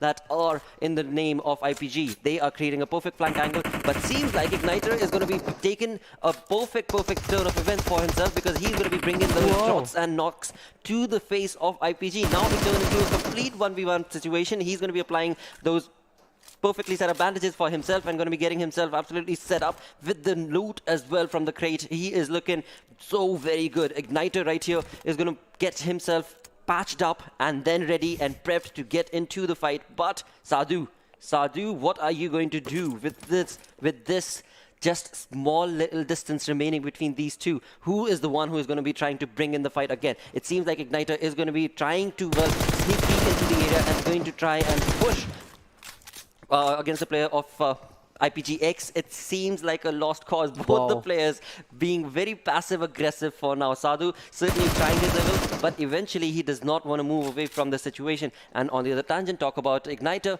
Well, he's being absolutely quiet. He's not wanting to move. He is going to be absolutely waiting for Sadhu to try and make this fight. Left and right, peek. Peekaboo, which one is going to be the one that is going to be peaking? But for sure, Shadu has the most, the talk of altitude is where Shadu is having the better half. But Igniter has gotten the level 3 helmet, level 3 vest from that exclusive drop. And if he tries to bring that thing into his favor, it is going to be the one player that will having the most of its own way. But certainly the painkiller and the bandages, and as you perfectly mentioned, the players are patching up. And this is for sure that the fight is not happening for maybe for next maybe 30 seconds, as the now players are just waiting for one wrong movement from different players from different direction. Now Shadu tries to make a move. Left flank is what he's doing for his time, and Igniter is just waiting. He is waiting for that head, that small little head. If that gets connected, he will be taken care of. But for the moment, it is also Igniter that has not moved an inch towards where the player have moved towards, but still Shadu is holding that angle. He is the Scarel, and the opposition one that is from the sides of Limit Over, that is going to be the Igniter one. And I guess this is the longest fight that have extended for more than I guess 1 minute, and we are still witnessing. The fight is still on, the banter is still on, and we are still yet to witness which is going to be the one team that is going to be that chicken dinner. I have my eyes set upon IPG.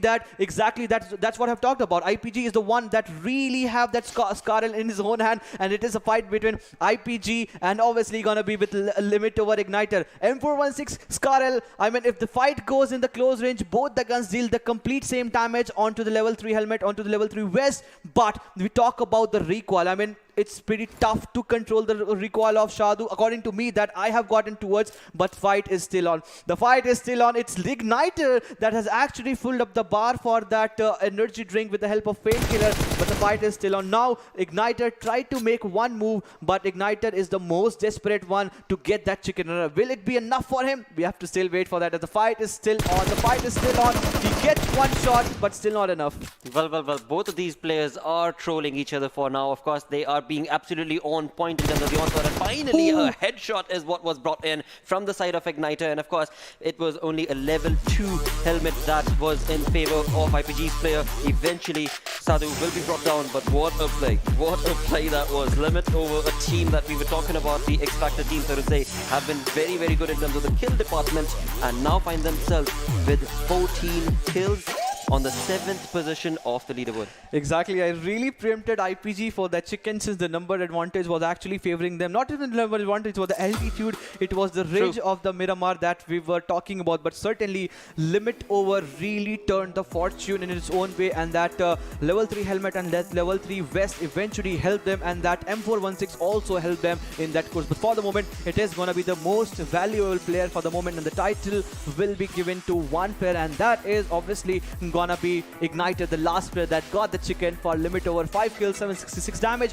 1 assist, 219 healing done. I guess the 219 is just in the last part where he was just patching himself up, using the utilities and using the first aid and using that painkiller drink, whatever be the case, but he was on a complete fresh 100 HP. Most certainly, and worked in his favor as well. What a play that was in the final few moments of that fight. With that is the MVP brought onto our screens, along with which, as we move on the conversation towards the top players, this is where IPG are dominating. There's the only two teams, the final two teams of the lobby that were, of course, Limit Over as well as IPG. These are the two teams, players who we find them right here in the top players list, and a perfect approach from Limit Over indeed, as they have been able to take a lot of kills away from this game, getting that chicken dinner as well, most certainly working in this team's favor. Even though IPG were also looking very, very confident in terms of the way that they approached, but again, you have to commend Limit Over's play.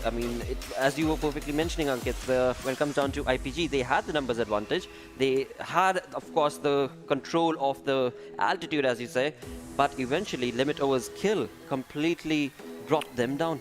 You remember that left flank from the sides of one player from Limit Over? It was Sayom, I guess, maybe from the left-hand side, that brought one player down from the sides of IPG, and then it was an all-easy. But then it was also Dictator and Mifu that tried to bring the player down, and finally we just saw the most elongated fight that maybe lasted for maybe more than 2 minutes, and then it was an all-easy affair for Limit Over to get that chicken. It was not an easy affair, but he made it look so easy. With 293-meter longest distance kill, it is going to be Nitrogen, obviously, from the winning side of this moment.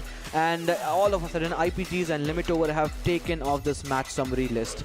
Oh, yes, indeed. What a play this has turned out to be. What a day this has turned out to be. With 29 points, 14 kills is what Limit Over walked away with. So total 29 points, find themselves on the 7th on the overall ranking. Infernal Parasites going to be on the 2nd, of course, right here with 11 kills to their name. 23 points is what they went down with. Along with that, when you talk about the teams that are in the top 8 right now, we can see that Final Touch was also chiming in with the 10 points that they were able to accumulate, 2 kills and 8 placement points. So again, we can expect Final Touch to move up in the saga, as well as Martyrs 1971. Exactly, as you perfectly mentioned. But some teams that have really had my eyes set upon, I mean, AR, the Exitron Red Army, just the 3 total points. Phantom Forge UI, again, one more upset from that side. Learn from past, one more not good performance. Thundercloud again faltering down. Team IR and TREX Power are standing on 0 points after this match ends. And certain teams are really not looking good in terms of the total points that they're securing. But we'll talk more about this. But since it is the moment for Oppo F19 Pro Moments, we'll get to see all these memories afresh, where we'll be heading towards to see the fight that started erupting in the early stage of the game. This was also one of the banter that we got to see when Abir started taking down the player. It was an easy 2 kill that he secured with Jester switching with AKM, and then it was one more beautiful knock onto Viper bot, and then it was Novo's gameplay all in all. Absolutely. I mean, Novo absolutely for this moment was so very good in terms of the way he handled the situation. Of course, it was the side of BadBlood who were pushing on along with very much confident approach, but eventually it was Novo who tried to try and pin them down as the conversation moved on along towards another fight. This was Oxygen Rising Star, and the entire fight was based on just one player's push, and that was absolutely so very good from Zadu. But as the conversations kept on moving on from one fight to the other, this is when things started to go absolutely crazy for IPG, because they were just chiming in along from one kill to the other. This is when they from 2 kills moved on to 5 kills, and then were able to stop Martyrs in their tracks, and then moved on to 9 kills, and this is when they met the side of Limit Over. Indeed it is, and this was the elongated fight that we got to see. It was Coral versus M4v6, 1 head, 2 head, and there we go. It was a chicken, obviously, for Limit Over, and how, at what time it has been brought. When straight right of the go, they have got a lot of jump. The greens actually signals the Limit Over have made a comeback in the first half of the chart. At the end of game 6, it is them standing at the 76 total points at the 7th position with a huge number of kill tally. If we just talk about that, because they are sharing the same number of kill tally with Infernal Parasite that is standing above them with just the lead of 6 total points. And this was certainly not looking good, as Final Touch was also a part of this, but since they didn't got this chicken, I mean, Final Touch in the last game also tried to make a comeback, but this was a game that was completely dominated and had a startling effect from Limit Over, Infernal Parasites. I mean, a very good game. Very good game indeed. As we move on to the second page of this list, we do see K6Ax also making a jump for themselves as they find themselves on the 9th spot, and the journey continues on for TREX Power to try and get as many points as they possibly can. From one fight to the next, TREX are trying their level best, but it's not an easy journey for them. But as this game progresses on along, we still have we still have 2 games remaining, Sanhok and Erangel, so the opportunities are most certainly there for these teams to get themselves into the better half of this entire saga, because after all, the fights are looking really neat from these two groups. Indeed it is. I mean, the last fight if you also just talk about, but certain teams are just trying to make a comeback, and in that being one, the Exitron Red Army. In the last game, eventually, the team that got the 3rd finish in the game of Erangel, this game itself, not much of a point diff, but still enough to find themselves onto the 15th position, but that's not going to be enough. 43 is where they're standing, and at 11th position is where TREX Skeleton is standing, and that obviously the team is not playing today, so they really have a good chance in the next 2 matches to get over all the point difference, and there is not so much, just the 14-point difference, and that is pretty much doable if they try to get the placement points or kill points secured in the last 2 matches. I mean, there is a lot of opportunity, and not only for them, it is also going to be for the TREX Power. It certainly is going to be the case. As we move on to the second last page of the overall ranking, we have Final Touch. 3 games that they have played. Amazing stats working for this team still. 35 points is what they are at. 24 placement points, 11 kills in just 3 games that they have played. So a long way to go for Final Touch, of course, but they have started the journey and started it in style is what I would say. On the other side, for Oxygen Rising Star, we did see them participate in that fight. Same conversation can be taken for, of course, Phantom for you as well as PX Esports. but it is a tough situation for them as the fights are not necessarily favoring them. But again, talk about consistency. Today's consistent team has to be Final Touch. I mean, the way that this team is playing is so very good, but along with all of that, the teams still have 2 more games remaining. So we could very well see IPG as well as Limitover completely jump into the top 5 position itself. But again, that only time will answer. For now, we have, like I said, 2 games remaining. Before we jump into the 3rd game for the day, we're going to go on a short little break. Stick around, we'll be right back.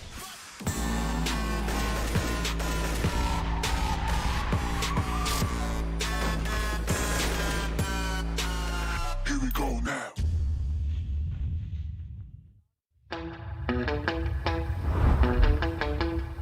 Are you keeping it real?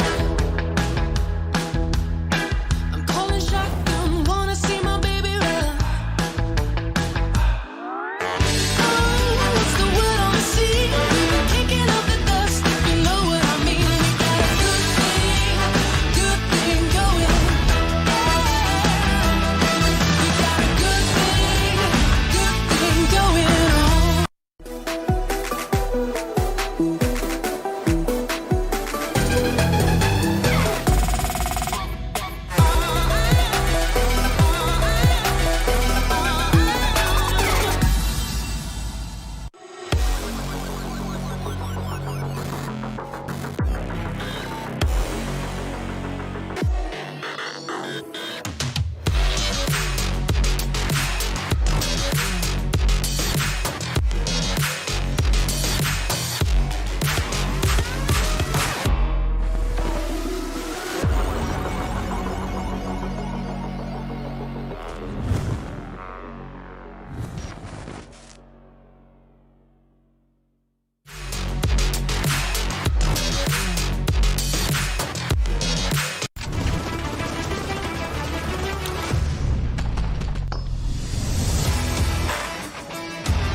Hello and welcome to PUBG Mobile Club Open 2021. All thanks to Oppo F19 Pro. This is the Bangladesh region where we're at, and in that we've got 2 games done based on the schedule. Now it is time to jump into 3rd game, which is of course going to be on Sanhok. And for the moment, I mean, it is these wild card teams is what I would say. I mean, Final Touch, absolutely 3 games that they have played find themselves with good points. On the other side, talk about Limitover and that final game as well that was showcased in the previous one was beautiful to be a part of. But now let's see what Sanhok has in store for us. Yeah, we have it for the moment, and it is gonna be the Sanhok action, the tropical rainforest, and the snake and slither reaction will be coming into way, as Hatin can be a sort of contestation, as we are getting to see two colored parachute, but it is going to be limit over that in a fan out approach. The players are jumping down towards the Jhao area and also onto the eastern side of them, but it seems that Hatin will be completely left barren just for Phantom 4 dividers. Now this is one team that I really want them to perform, else it will be too late for them, as now the players have started chiming and talk about IPG's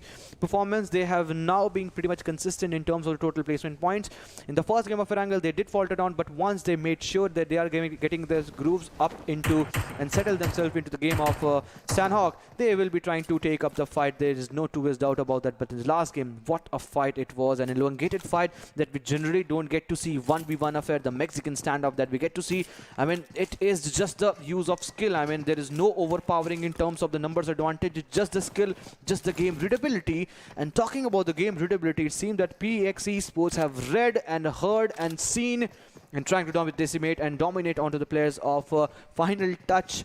The team that has started the days off in style, had the last laugh against KXX, is the one team that might face the brunt of the situation. Grenades and Molotovs are being used to perfection, but still not enough to bring one more knock. On the other hand side, it is Old Boy that is surviving on just 40 HP. He needs to patch himself up. Well, this has turned into quite an interesting turn of events for the side of Final Touch. I mean, we shall have to see what sort of an onslaught can they bring to the players of PX Esports. For now, they are trying to take on the fight from the looks of it, and PX Esports are being very, very resilient in terms of the way that they are managing to control their positioning. And of course, now the conversation is what sort of a playstyle can we anticipate from the players of Final Touch. We can see in the minimap that Final Touch's players have decided to actually run away from the situation, and Imon, the fourth player, sadly finds himself in a bit of a ruffle, because after all, he's surrounded with opponents, and the only conversation for him is to either be very quiet, which he's certainly not doing. So, of course, a lot of audio cues are being given away to PX Esports' players, and that is something that eventually PX Esports will retaliate against and get that first blood. Easy as a pie for heaven. I just spotted him down, and not realizing the fact that he could have been surrounded for a different direction. It was just heaven that got the better half of himself, and he was the wisest one here. And since now the complete team has fallen away, it was the last team, it was the one player from the sides of obviously Final Touch that did lose out his life. But fortunate moment, I would say, for FT, because the rest of the players are just running away and finding themselves away from the situation. And 750 meter, and that is decreasing, I would say, and that is one good thing that might help them in the course of longer run, because where they're heading towards is the circle, and once they move and make an entry into the circle, these are the small little huts that is offered for them to have a loot, and they will be getting their loot segregated as soon as possible. Then they might find themselves in some sort of contestation and skirmish, but for the moment it is the one blood that has been brought down from the sides of Final Touch, and that has been Imon, leaving them with just 3 men alive. But I really feel sad for that guy, but because he was left abandoned, and he must be pretty much furious and angry with the rest of the lobby. Maybe that is true. His teammates. Yeah, that certainly is true. I mean, the only thing that I can think of for the reason of this is maybe because, again, Final Touch did not play so many of the games, so they don't really know the drop locations of the other teams, perhaps from the looks of it, because had they known that PX Esports would have been there, they probably would not have taken that sort of a drop. But eventually, as they found the opponent team, PX Esports, in the same vicinity, they decided to absolutely fall back, and now are going to be trying to, well, get themselves in the comfort of the zone, as well as, of course, try and get the loot all sorted for themselves. Again, a decent turn of events for Final Touch. Eventually, it was a good call to get away from that fight, and have now resulted in, of course, giving them that much more of a chance to get into the zone, as well as another good fight that will maybe take place. They might just come across, but on the other side, it seems like TREX Power are taking on the players of Archangels, and it is Archangels bought with who has been brought down to his knees. So, of course, this is not the kind of start that the team of Archangels wanted or anticipated, but it is looking like that is going to be the cause down to the Ruins region. You remember the same circle, a deja vu moment.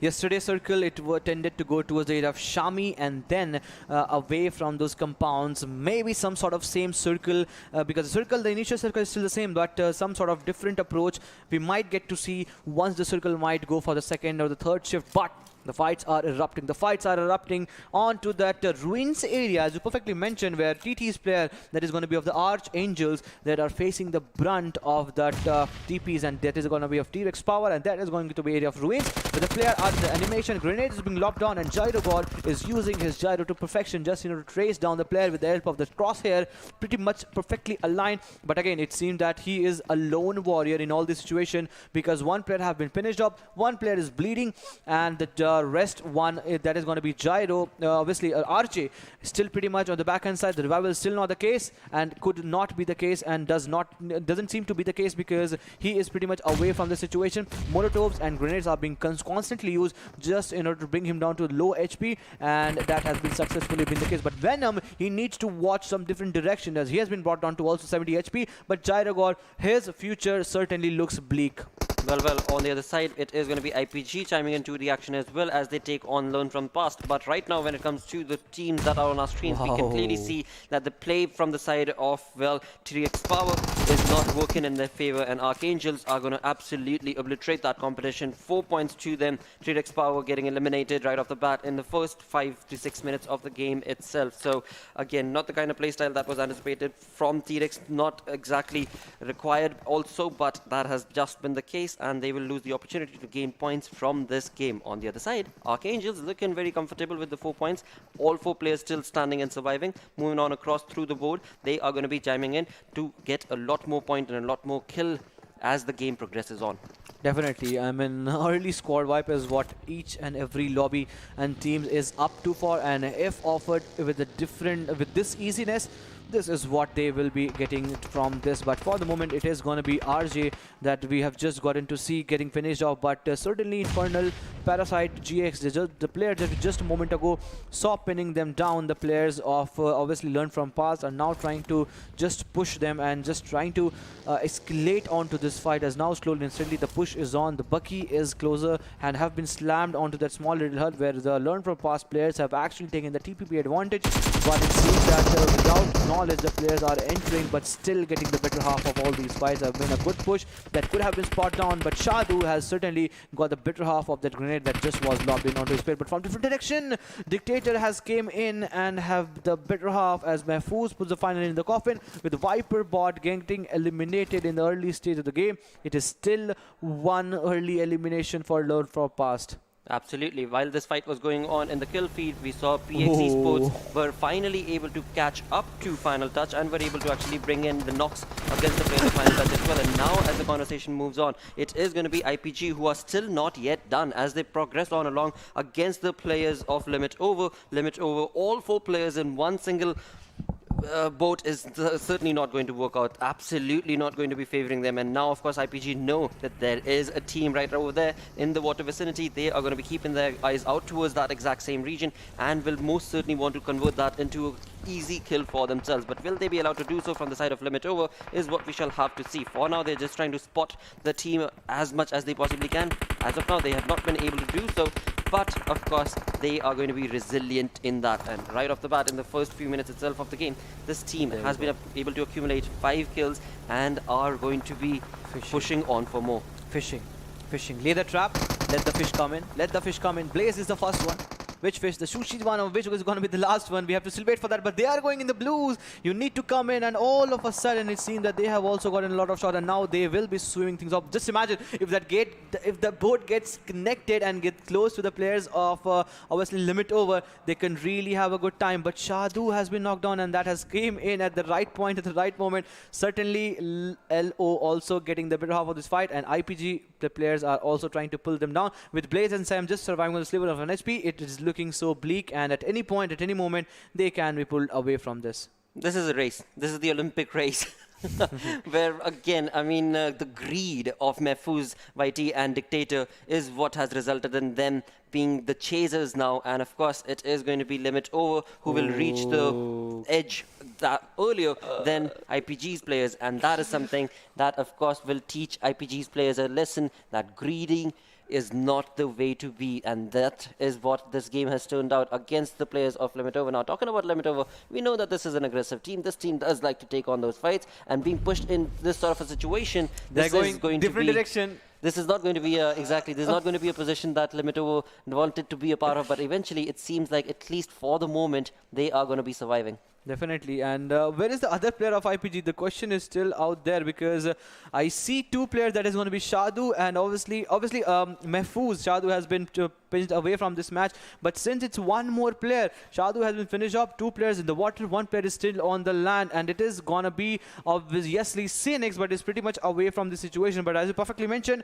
greed is one thing that you don't want, at least in the real life and obviously in the virtual world also. And just because of that, it was a moment where IPGs had to go for the longer rotation, and in doing so, it is going to be a tough task. From where are going to be make an entry? Is it going to be from extreme camp alpha side and then trying to use those bridges? I mean, a lot of opportunities, but all these looks big. But because of that, it is going to be Painan where the hotbed of contestation is already laid down as KX Esports. KX players are now finding themselves away from the situation, but slowly and steadily the fight will be on. With that being said, it is also going to be an easy task with IR peppering down some bullets onto KSX. We can expect some fight around the area of Painan, but apart from that, each and every player and every team is far-fetched in that approach. Well, as the game continues on fourth, we do see the players of, as you mentioned perfectly, through towards the Painan region. We do see, of course, teams getting themselves set up in the center of the zone itself, which is going to be Painan for now.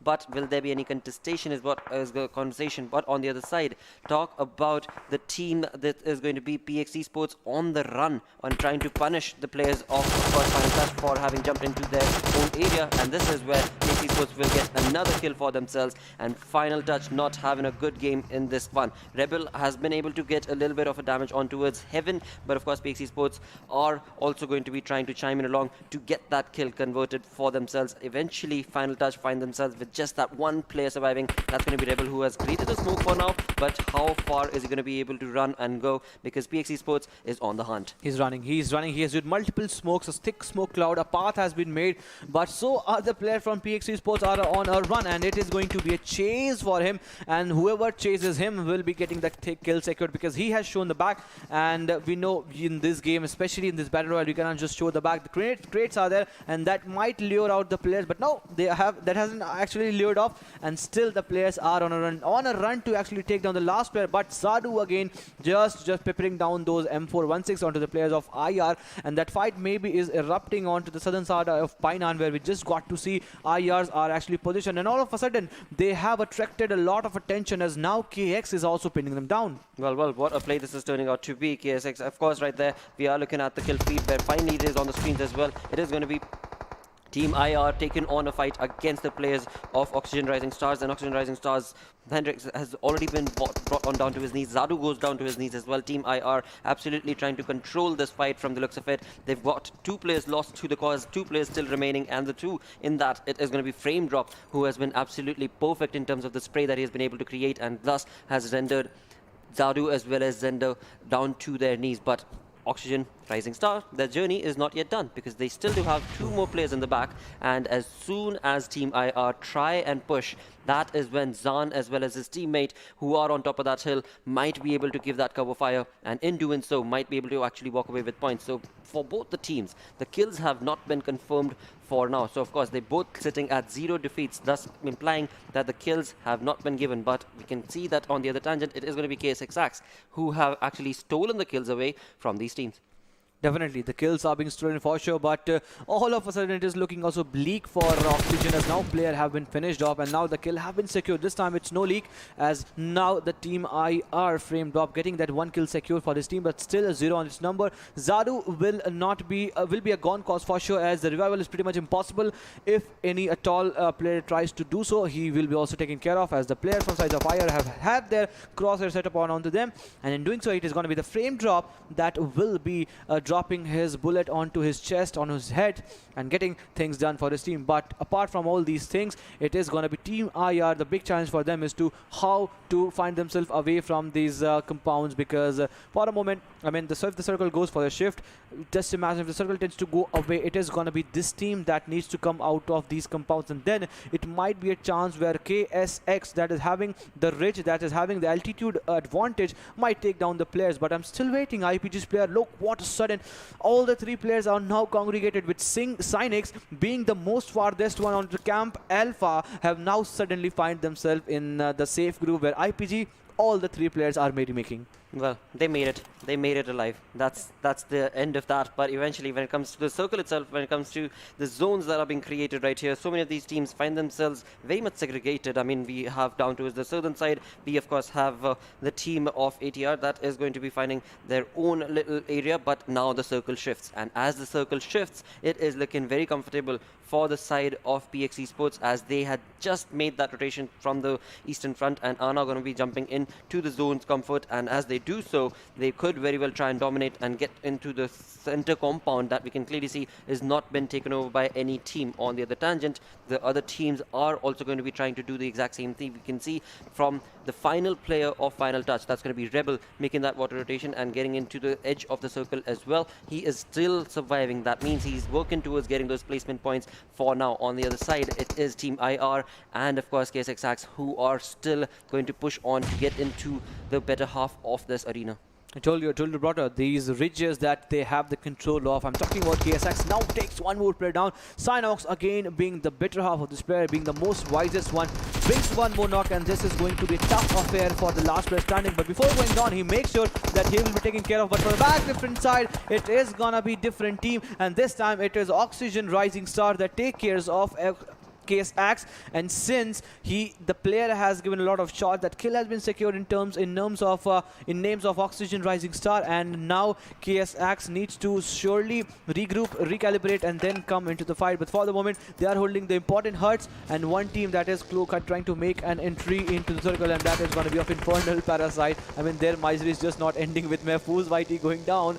Synix is the last player surviving, certainly not the way IPG would have wanted to traverse, and he's still striving. He is still traveling, giving a lot of sound cues. I mean, is it a suicidal? Well, they're just trying to get in the comfort of the zone, but then there are so many teams around in the vicinity that will not allow that rotation to be made, and it is going to be Martyrs 1931 who get the better half of IPG's rotation and still convert that and into a kill and a point for themselves. With that, 11 teams remaining, 17.5 minutes in. Fourth zone is where we find these teams in, and eventually, when it comes to 11 kills in this small little area, there are going to be third parties that are going to get started in just a few minutes' time.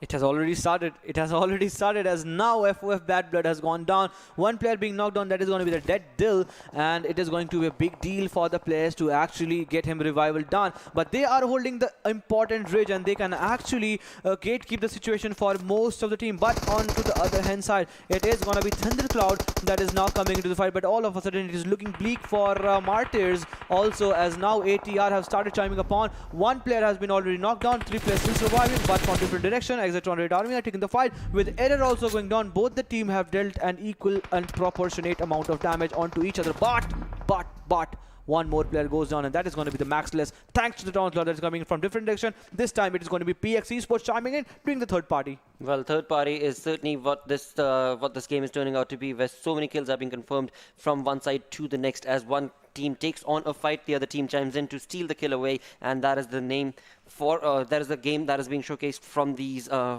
teams in the lobby. With that, PX Esports chiming in along with one more kill confirmed for him. It is going to be ATR at the receiving end, sadly. And eventually, when it comes to the kills itself, PX Esports sitting comfortably on 5 kills. So 5 points already secured for them, but they are a 3-man squad, as this player right here, Showman on our screens, finds himself at the edge of the zone. He's trying to, of course, collect as much information as he possibly can on the other tangent. When it comes to his teammates, they are on to a different approach altogether and getting that much more information from the other edge of the zone as well. So a GG play being showcased from the side of PX Esports, but will Showman be able to get this information for the final players of ATR?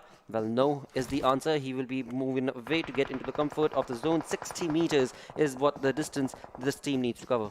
Indeed, it is. And 660 meter is going to be at least 600 meter for them because the toughness, the fierce competition, the zone, and obviously the lobby brings in. It is not going to be an easy pursuit and easy travel for them, as now 3 kills were strangers from the sides of Archangels are standing for the moment. With now PXC Sports charging upon them, it is just a moment where they will be completely eliminated. And just because of that, we got to see one more team getting eliminated, and this time it is going to be Oxygen Rising Stars. The Rising Stars have certainly fallen down in this match again, but certainly this is going to be a tough call for Phantom 4 UI to give a charge upon onto the players of FOF. FOF are holding the edge of the circle, and they are in the compound. They are in the compound. That is the point of the moment, and they really have a good chance to get them converted into chicken. But in this compound, it is going to be a lot of more teams that really have their eyes set upon. With PX Esports having their crosshairs set upon the TC players, it is going to be a tough challenge, and now grenades are being used. PX Esports have done it pretty well in this match. If we talk about the fights, and not only this match, all the 3 matches that we just saw,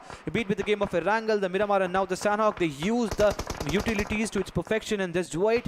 They get opening and then they try to make a push. Well, that is so true indeed, and that is working in their favor. KSX jamming in with the FOF BadBlood right there and taking a kill away from them. PX Esports are still not yet done. They are absolutely retaliating against the players of Thundercloud right here, and it's going to be Chiku who has the information and is going to be retaliating perfectly, spraying the player down, and in that losing, of course, nothing to himself, but Thundercloud is down to just a one-man army, and that's going to be Bangla. We are on our screens, but will he be able to retaliate against this onslaught from the side of PX Esports? Certainly not looking like the case, and they will be confirming that kill down to 8 kills. PX Esports, amazing way this team is rotating and getting themselves into the zone itself. Looking at the mini feed itself, we can clearly see that one player is in the edge of the zone, the other 2 are just trying to completely decimate the players at the edge of the zone indeed. And along with that, another fight which is going to be of course KSX and BadBlood. Their BadBlood's Abir has moved on along and absolutely decimated KSX Axe 1 by 1. What a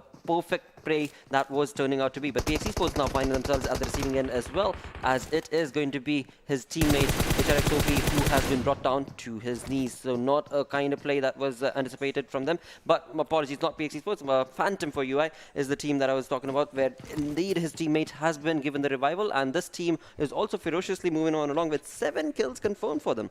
Indeed, 7 kills is what they are standing, and they are not waiting 7 to 8, maybe 9 to 10, and then get that chicken, or before that, eventually they might perish or peril. We have to still wait for that. But BadBlood, Abir is still surviving. This was a team in the game of Miramar that really survived the onslaught that was coming in, but then it was Nova. This time there is no Nova in this side. That means it is going to be a tough task for Abir to survive the onslaught. This lad has eventually shown the X factor that the team has in and has the gun power, but it is going to be tough over because 3 players and 1v3 situation with multiple teams still in the vicinity. This is going to be tough over with the circle still shifting away and favoring completely Archangels. Those rocks, those ridges can really come into play. But if PX Esports needs to get the chicken, they first need to shut down the players on the left hand side, and they are doing so. Showman and Nier are completely in the same vicinity, coming close to where Venom is actually standing. But in doing so, it seems that Venom is actually knowing the position, and in doing so, he has knocked down the player. But the trade has been made, since it is the Nier that has come in from the back end side, has made the trade. And with that being said, it is going to be BadBlood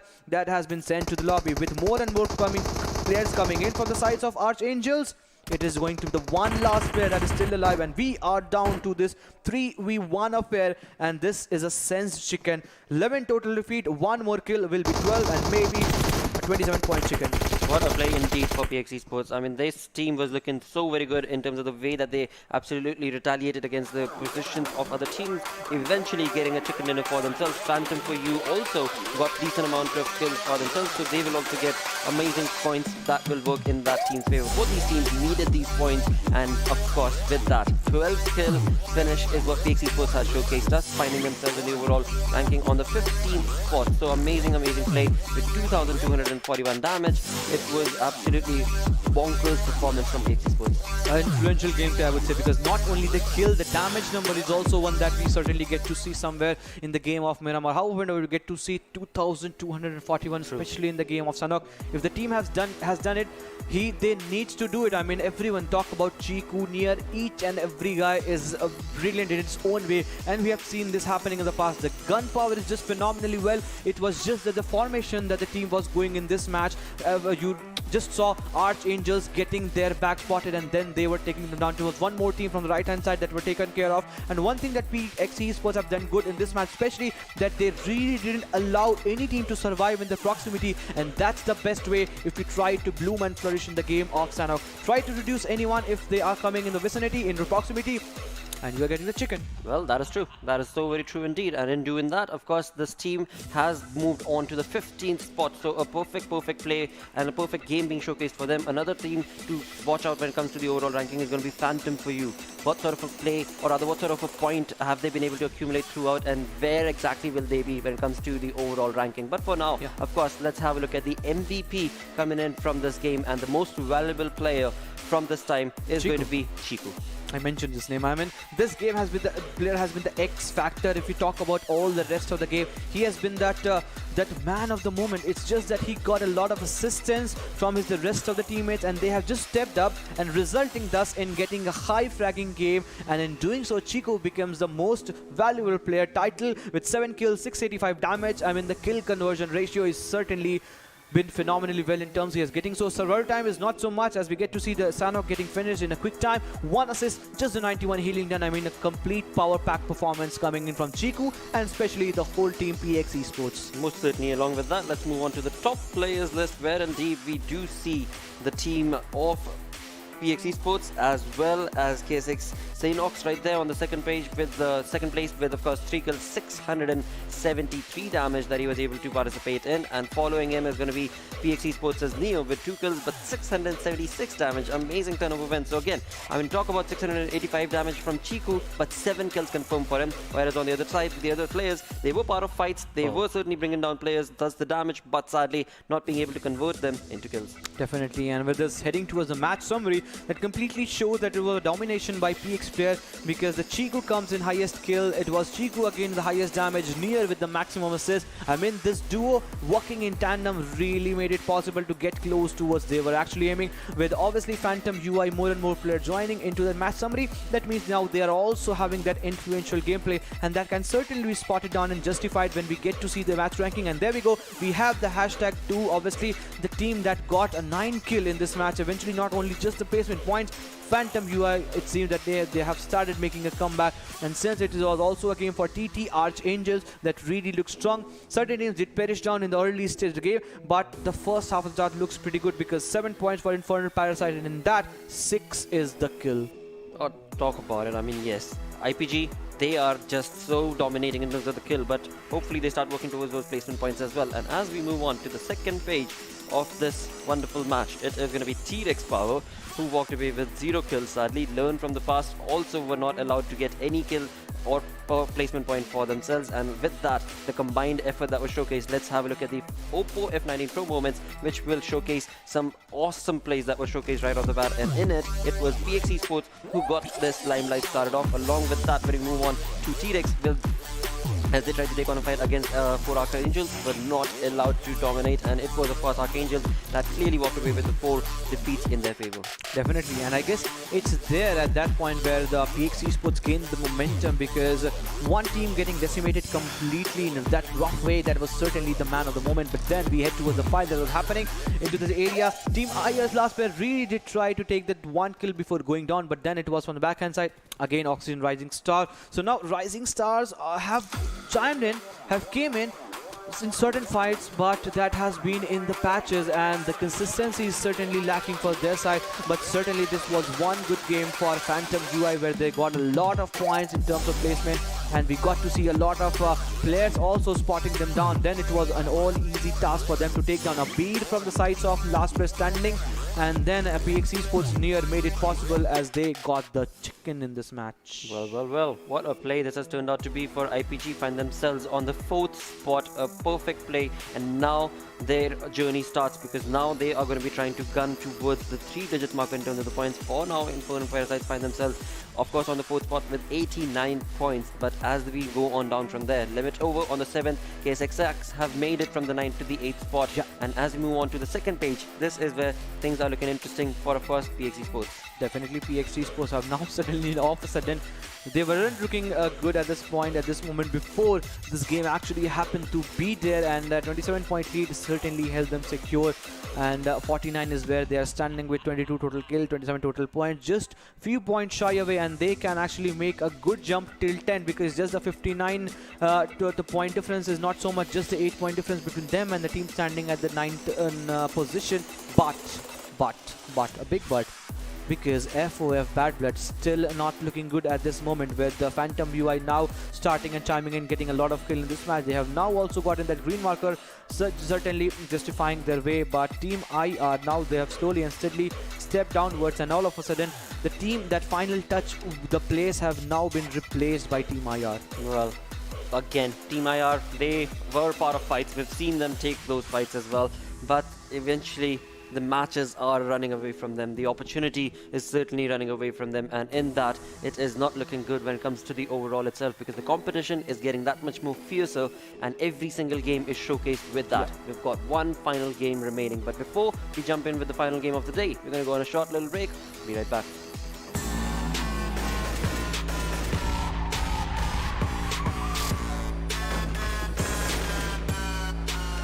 Here we go now.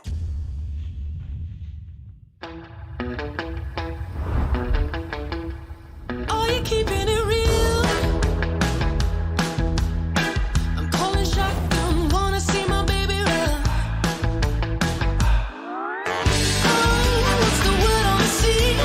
Kicking up the dust, if you know what I mean. We got a good thing going. We got a good thing going on.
Hello and welcome to PUBG Mobile Club Open Bangladesh Region 2021. All thanks to Oppo F19 Pro. Hashtag book up your fun. We've got 3 games done for the day. 1 final game remaining where we will be jumping on back to Erangel. And again, I mean, you talk about first game on Erangel. It was final touch that showcased some wonderful play. I mean, unknown play is what they showcased. And hopefully, again, when it comes to this game, it might just be a chance that they would want to dominate against. But with that, of course, let's have a look at the schedule and find out when it comes to the games, how have these fared? Definitely, the first game, as you perfectly mentioned, final touch at the final off, then it was limit over, and the last game that we just witnessed before the break actually chimed in, it was PX Esports dominating the day completely and making an upward leap. But this last game, the match 16 that you get highlighted in the green letters, is gonna be sealing a fate for a lot of teams, because at the end of the day, the 8 matches will be done for at least, I mean, all the teams, I guess, because it was Group and B and C that was playing in, but the producer is actually hammering my ears and he's asking me to get into this match, and we get towards the match as the Thundercloud is reigning supreme for this moment. And will there be a Thunder Strike in this game of Erangel? We have to still wait for that. For the moment, Thundercloud has been silent throughout the day. Can this be a moment for one last time, at least for today's gameplay, where Thundercloud can have a real reign? We have to still see. Because Thundercloud, when they played in their group, when their games were actually panning out, they were looking completely all berserk. I mean, the gunpowder, you talk about the formation, you talk about the rotations, they were just looking strong.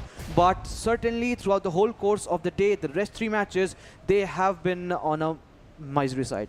Well, certain days some teams do really good. Certain days some teams, really well-known teams, also falter down. So it is just one of those sort of moments where we shall see if that will be the case or not. As of now, military base, the only team that we see that has moved on down to that is going to be none other than ATR. And along with that, when it comes to the game itself, there seems to have been a little bit of an issue as, well, we're back again on the screen and the game is going to get rehosted. But before that all, we were looking at the teams, and the teams were very much comfortable in terms of those drop locations as well. But whatever the situation is, of course, it will be rectified and we'll be jumping back any minute now into the game itself. But talking about the plays, I mean, it was interesting. It was interesting where ATR being the only team that moved on towards military base, and I mean, we don't normally anticipate that, but because IPG also is part of the lobby, right? Yeah.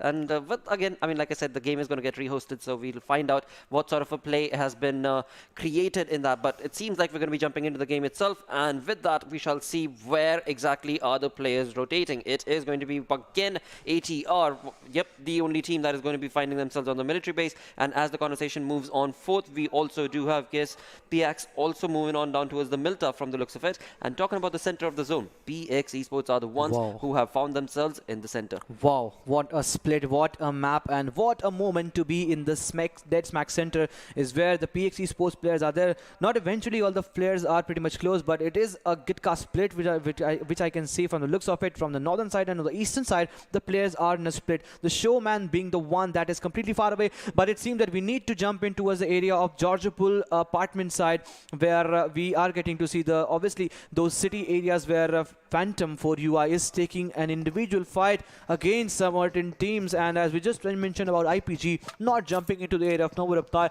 there is one secondary drop location for themselves. Whenever the flight path doesn't forward them, it is going to be one team that jumps towards the northern side of those Georgiapul area. That's where they are getting the moment. But it is going to be Martyrs 1971 that is also indulging in some different fight. And in all these fights, we didn't expect that to happen. But since Martyrs is completely in a different position, they are in Savarni, there's no point taking themselves into the fight. But the fight is erupting. The blue, the red, the heat wave is coming out from the area of Rozok onto the eastern side, where it is going to be Oxygen that have got the early blows. And again, the receiving end is on to the one team, and their misery is just not ending, as one player, it seems, that has been lost from the sides of Team IR. Absolutely, and one team that has not chimed in through this game is going to be Learn From Past, who have sadly not been able to participate in this final game. And again, when it comes to Learn From Past, they do not need to be playing like this, because they need these points if they want to be able to move on along in the top 11. But eventually,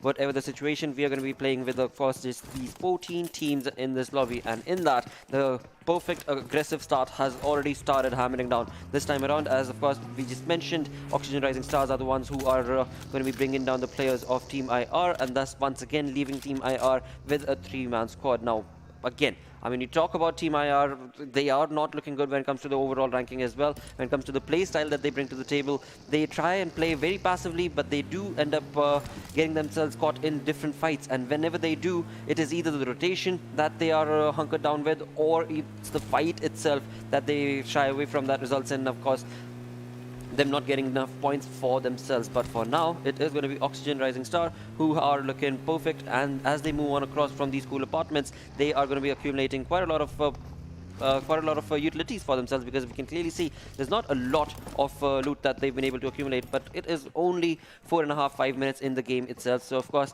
this is just too early to anticipate or expect the players to be absolutely set up, but that is what the play is being made for now. Team IR at the receiving end, as was just mentioned, and this team has lost their player QXOP. Oxygen Rising Star could have made a push because they knew that it is a complete squad, and with one man getting reduced, there's no more a complete squad, and they could have gone for the push, but certainly they are being on a safe side and just trying to take the fight maybe in the later on the mid stage of the game, but not in expected trying to go in the early stage of the game. But for the moment, it is going to be the Team IR. After losing one player, they need to strategize something really well, because they are on the last half of the chart, somewhere down the line on the 29th or 30th position. We just got to see, but it is going to be Infernal Parasite pretty much close to where Phantom UI are there, and it seems that Cynics doesn't know anything if at all if the players from the sides of Phantom have made a comeback. They have made an entry, and they have made a slithery entry into the player side, and it is not looking good for IPG, as now Cynics might be just find themselves in a situation, in that extreme situation where he might face the brunt of all the 4 players. But certainly Cynics unaware of the fact, but certainly Easy has spotted him down. At any point, at any moment, Cynics can be pulled down, and the moment he sits in the buggy, this is one bad shot, this is one horrible gameplay coming in from the sides of Easy, as he could have been easy knocked down the players for Cynics, and that could have been a big blow to IPG, but has certainly not been the case. But since Cynics is completely away from the rest of the pack, it is going to be a tough challenge, and the team needs a big rescue effort if they need to actually rescue Cynics. Well, that is so true indeed. For now, Phantom for UI getting the better half of this entirety, but eventually it is going to be IPG Cynics who finds himself a bit caught off guard, and in doing so, thankfully he's not lost his life. He does have the information now, but again the conversation is going to be based on, if he is all by himself, what are the chances of him actually returning to his teammates? It is not going to be easy, of course, but we shall see if this is going to work out in their favor or not. But eventually on the other side is going to be the fight that is taken for, of course, Archangels, as well as the team that is going to be TREX Power. Now, TREX Power have gotten a knock and a confirmed kill from the side of Archangels, and Archangels have been able to dominate against Shimanto, and eventually he has lost his life, thus leaving TREX Power with only a 3-man squad. But they have the safety of the compound, so that's going to be absolutely perfect, working in this team's favor. But will it be enough is what the say is, because when it comes to TREX Power, this team also do need to get a lot of points. We are going to be completing so many games for all these teams, and again, if they are not able to confirm kills for themselves, if they're not able to get placement points combined along with them, that is going to be tough situation for the side of TREX, as they will not be able to qualify for the finals. And again, when it comes to the finals, only top 11 of the overall ranking are going to move on along, because 5 teams have been invited, and in those invited teams you've got the likes of Venom Legends, A1 Esports, XB Blood Legion, INES, Black Bulls. So those 5 teams are just absolutely behemoths when it comes to the PUBG Mobile Bangladesh region, and in that, when it comes to that sort of a lobby in the finals, it is going to be tough situation for a few of these teams to try and get into that arena and then dominate. And again, this is just the fact, and certain teams are not going to be able to participate in that, and even if they do, well, it is still going to be that much more tough, because if this is looking like tough for these teams, for example, the teams that are finding themselves on the final page of the leaderboard, like Team IR and the likes, then, well, finals lobby is going to be that much more crazy. But for now, of course, as we move on to the map itself, we do have MARTYRS 1971 taking a fight against the players of Phantom, and it has been MARTYRS who have lost 2 of their lads already. Shadow and Serpent, only 2 players surviving. Definitely not a good sign for any team to start things off, as this is the way they have actually found out. But pretty much closer, the query area, those ridges, is where Oxygen Rising Stars have positioned themselves. But suddenly a good rotation and a successful pursuit is where TR teams will find themselves into, and now they are into the mainland and they don't have any sort of rotation resistance. If we just talk about that, with the players now coming in from different directions, it is going to be obviously LO that of a limit over the team that has actually started things off in a way. I would love to see how actually FT, the team that is going to be final touch, if they dare to take the fight or not, because still a lot of space is vacant, still a lot of compound. You all see those 6 houses onto the shoreline areas, that is still up to grab, and any team can get control of it. But on to the northern side, the fight is still erupting. It is going to be obviously TP that is obviously going to be of TREX power that is still taking the fight, with the players getting knocked again and again. The revival, it seems that it's not going to be the case, as now Phantom UI is slowly and steadily moving their way into the zone. With the Hitman getting finished, it is going to be easy kills for 4 Archangels, as Boom Twice has knocked the player, and has not only knocked, the kill has also been confirmed, with Gyro God and the rest of the players getting hold of those important compounds around the hospital areas. They are looking strong, and not only strong, they are now peppering down the leads. Those AKM can be detrimental as it can be, but for the moment it is Archangels that are in a complete split, and Venom's location, it seems, is still anonymous to the players of TREX power. If player from the sides of TP does one slight rookie mistake in doing so, they will be punished if they are found in the open. But now Archangels might be going for the rotation since they are in the circle. It is no hassle moment for them, and still they are looting up all these crates, but they have their vehicles segregated. They have individual buggies and those US, and once if they decide to go, they will be having a safe passage. But certainly the rotation has been cut off, as now Abir gets one more kill secured, as on the receiving end this time it is gonna be limit over. Absolutely. I mean, for the side of FOF BadBlood, I mean, Abir is the man of the hour every single time. He's the one who ends up taking those fights and getting those points for the side of BadBlood. Of course, not to imply that the other players are not doing much, but it is always Abir who shines and is always in the limelight, especially when it comes to the kill department from BadBlood. But eventually, as the journeys continue on, the rotations are being showcased from so many of these teams. 11.5 minutes in, we still are looking at so many of these teams just slowly and steadily moving on along. And with that, it is going to be the team of Final Touch who find themselves in the vicinity of Abir. Now, Abir has a pretty neat spot, and of course, on the other tangent, Limit Over's Igniter sadly is going to be fallen to the cause as he made that rotation. But eventually, of course, that is also probably based on the fact that there was another team that was trying to burst him, give him burst damage, and that has perhaps resulted in him falling down based on his rotation. But the team of BadBlood have themselves segregated in a very tight, neat triangle.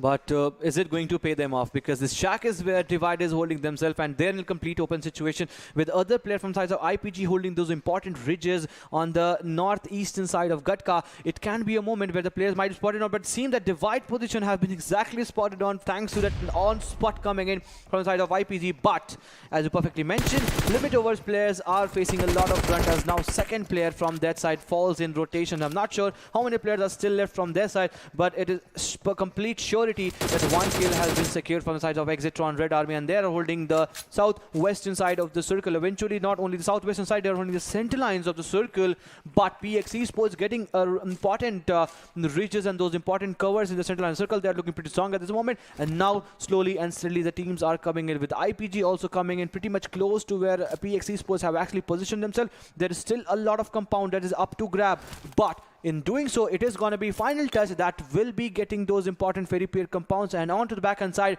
it is going to be one more big team that is coming in slowly and steadily, and that is going to be of Archangels. But in all this situation, it seems that Thundercloud, that is going to be TC, those yellow markers, those yellow lads are coming in from the northern side, and they are going to be facing a lot of challenges, as now Exitron Red Army is making it difficult for the player to survive. But PX Esports eventually chiming in, and all of a sudden it was looking good for them. But Exitron Red Army have given a lot of son cues, and just because of that, PX Esports just falling things away from the same position. Well, ATR are looking very good in terms of their placement, and are certainly bringing in a lot of control in terms of the information that they've been able to retain based on the other teams making a rotation very next to them. But in all of that, it is now going to be K6X who have found a compound, and of course the safety net working for them. But for how long? Because ATR knows exactly where that team is on the other tangent. PX Esports were able to make that rotation and now find themselves against the players of Thundercloud. Thundercloud are at sadly the receiving end, and right here there there is a lot of action-packed performance being showcased from the Tesla of the IPG. Indeed it is. Tesla getting upside down, but still the Tesla is powerful as the players are going for the rotation. All the 4 players all of a sudden deciding to get control of the shorelines area, and this is one good rotation if taken care of, because Stranger is pretty much close towards him. And yes, he has been spotted on, but no, spotting things down, but taking the players down is where Dictator will be falling off, as he had to do it in a pretty much quick time, because the moment he stepped out of his vehicle is the time where he was brought down to just 60 HP, and as soon as he started taking the fight, it was obviously Archangel's player that tried to bring him down, and with this IPG will be playing the rest of the matches with just the 3 players alive, and sadly that Tesla has been taken over. That's the GTA. That's Grand Theft Auto, mate. What is happening? 4 Archangels certainly dominate against the players of IPG. Dictator has been sent back into the lobby, and with that, eventually, when it came down to the rotation that IPG were making, it made complete sense, but sadly, same was said for 4 Archangels, and they had already made that rotation, and that worked out in their favor. So again, I mean, late rotations and early rotations is what is being spoken about right here, and the 2 individual teams, IPG as well as 4 Archangels, showcasing exactly that. With that, the conversation moves on once again towards the players of PX Esports, who have found themselves very close to the proximity of Thundercloud and already had taken the kill away from Thundercloud, but eventually they also have lost a lot of plays as well, and now this perfectly set up nade is going to be so close to Bisal, but kill was not confirmed. A lot of damage certainly was done from Chiku's side, but like I said, again, the kill was not done, and Bangla's from the side of Thundercloud is going to be trying to retaliate with the Molotov, but perfectly set up nade, and this could very well result in the team being decimated. Perfect approach from Chiku. Chiku, last game, MVP, again chiming in. The MVP stage and the MVP title doesn't go away, and this guy has actually shown and has actually justified why he was awarded with the title in the last game. This time it is again the perfectly set up nade, as Borla was just mentioning, has brought down the complete squad, and with that, 1 player has been thrown to the lobby, and now PX Esports are just trying to bloom in this lobby, and they are taking multiple fights after eliminating players. Now they're going for the rotation with Chiku, going for the cheeky angle. He's pretty much close to where the edge is actually positioned. In all this situation, it is going to be ATR facing the front, and in all this situation, Mehfooz Whitey is really fighting. IPG's Kabila is on the backhand side. It seems that IPGs have really made a different sort of approach, and in doing so, ATR have made them pay. Youch moment indeed for the side of IPG, where there's only 1 player surviving from their side. On the other side, when it comes to ATR, well, they made a perfect push and have resulted in getting themselves the kills that they so very much needed. But in the kill feed, we can see that the journey is not yet done for the teams. We are looking at, of course, Oxygen, that is a rising star team that is trying to take on a fight against the players of KSX Axe, and in doing so have resulted in KSX being sent into a small little shack. And again, when it comes to this area itself, when it comes to the zone itself, this is not looking good, where so many of these teams are being caught off guard, and this perfectly set up nade parade from the side of PX Esports is near could be the demise for TREX, but will that be enough? We shall have to see. TREX's play is not going to be allowed to be made, and PX Esports get the better half of that fight. He took 1 down, he brought near to 10 HP, he really fight hard in this situation. Gyrogod was the one, but eventually will perish as the onslaught that is coming in from the side of PX Esports is pretty much impossible in terms of with the way they come in. 8 kill is what PX Esports standing at the moment. 1 player is knocked down, that means he needs the revival. He will get the revival, but as soon as KX will be coming into the circle, they will be peppered down and hounded by from 4 different directions, but it is going to be Team IR that is making it difficult for them to survive. Well, again, when you talk about kills, yes, that is what this team is missing. The points that is missing. I mean, finally the kill is being confirmed right here onto Osman OP, but eventually just that 1 kill for the side of Team IR. So this is what we were talking about earlier as well. When it comes to Team IR, they need those points, and they do take on those fights, nothing taken away from them, but eventually when it comes down to the kill department itself is where they end up lacking, and when it comes to the placement points itself, that is where they end up lacking as well. For now, they find themselves at the edge in the comfort of the compound, and for now, again, we are looking at Team IR in the kill feed taking another kill against the players of KSX Axe. So a decent play and a decent outing being showcased from Team IR, but is it a bit too late? Well, it is a start. It is a start though, nevertheless, so it is going to be working for them for now, but eventually again, the final story, the end result is to be in the top 11 to be able to move on along into the finals itself. And that, again, when it comes down to the matches, well, are just running away. The matches are almost coming to an end. There are only 4 games remaining for all of these teams, Group A, B, C and D, because 8 games have already been played. Definitely, and in all this situation, it is going to be Martyrs Serpent. It seems that he is the last one surviving, but no, he has one more player left that is in the closer vicinity, holding those important, it's not a sort of ridge, but still a cliff that he can take the advantage of, but they are being pinched down. They are being pinched down, and they have been hunkered down on all this position, as now Hex OP is using all the utilities to its perfection. Serpent is being thrown upon with a lot of grenade, but with still no success. That means now Hex OP also need to go into the zone, and that is also going to be of 300 meter, not an easy task because a lot of teams are still waiting. They most certainly are, and in doing that, it is going to be 4X who are going to be 4 Archangels who are going to be making that rotation away from that position where they were able to dominate against the players of IPGX, and of course made that GTA wherein they moved on along and took the Tesla away from Dictator. And now it is Martyrs 1971, a team that has already lost 2 of their players, Serpent and Shadow, the 2-man surviving, moving on towards the shorelines, getting into the zone 263 meters away out in the open. Not going to be an easy task. 9 teams remaining, 20 minutes into this game. This is going to be a tricky affair for the side for the teams that are remaining in the lobby. But PX Esports, with all 4 players alive, 10 kills as of already confirmed, this team is absolutely dominating. But what a perfect approach from ATR. The spray being brought on from the side of Error has just completely decimated the players of PX Esports, and 2 players are already knocked. Thankfully, the other 2 are going to be close in the proximity to give them revival. Definitely, the revival will be the case, but when they try to move into the zone, this is where the things can get interesting. And obviously for ATR, because they are only in the edge of the circle, but they really don't have much of a thing to hide from, and the last player, Kabila, is pretty much close to where Macho Man is positioned, and before he tries to retaliate, there is no positioning, there is no movement that could have done, and obviously the poor prone position obviously takes away the crossover to attach and aim onto the head of the player, and eventually on the body. He was not able to move because there was a buggy, and that leg got just stuck. But Error is 404, pretty much close to where IR's player there. One grenade can do the business. We have seen in this match itself, it was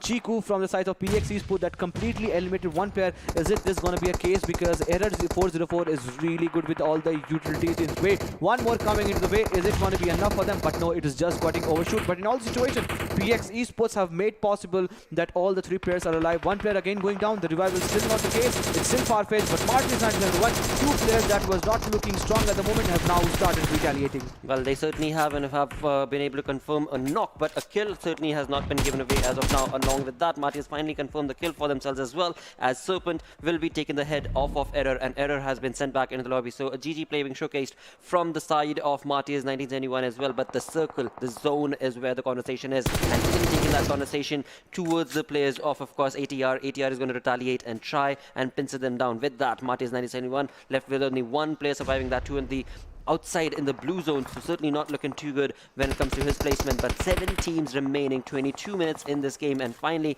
Martyr Serpent will not be given the kill to ATR. He will be going back into the lobby, thanks to, of course, the blue zone.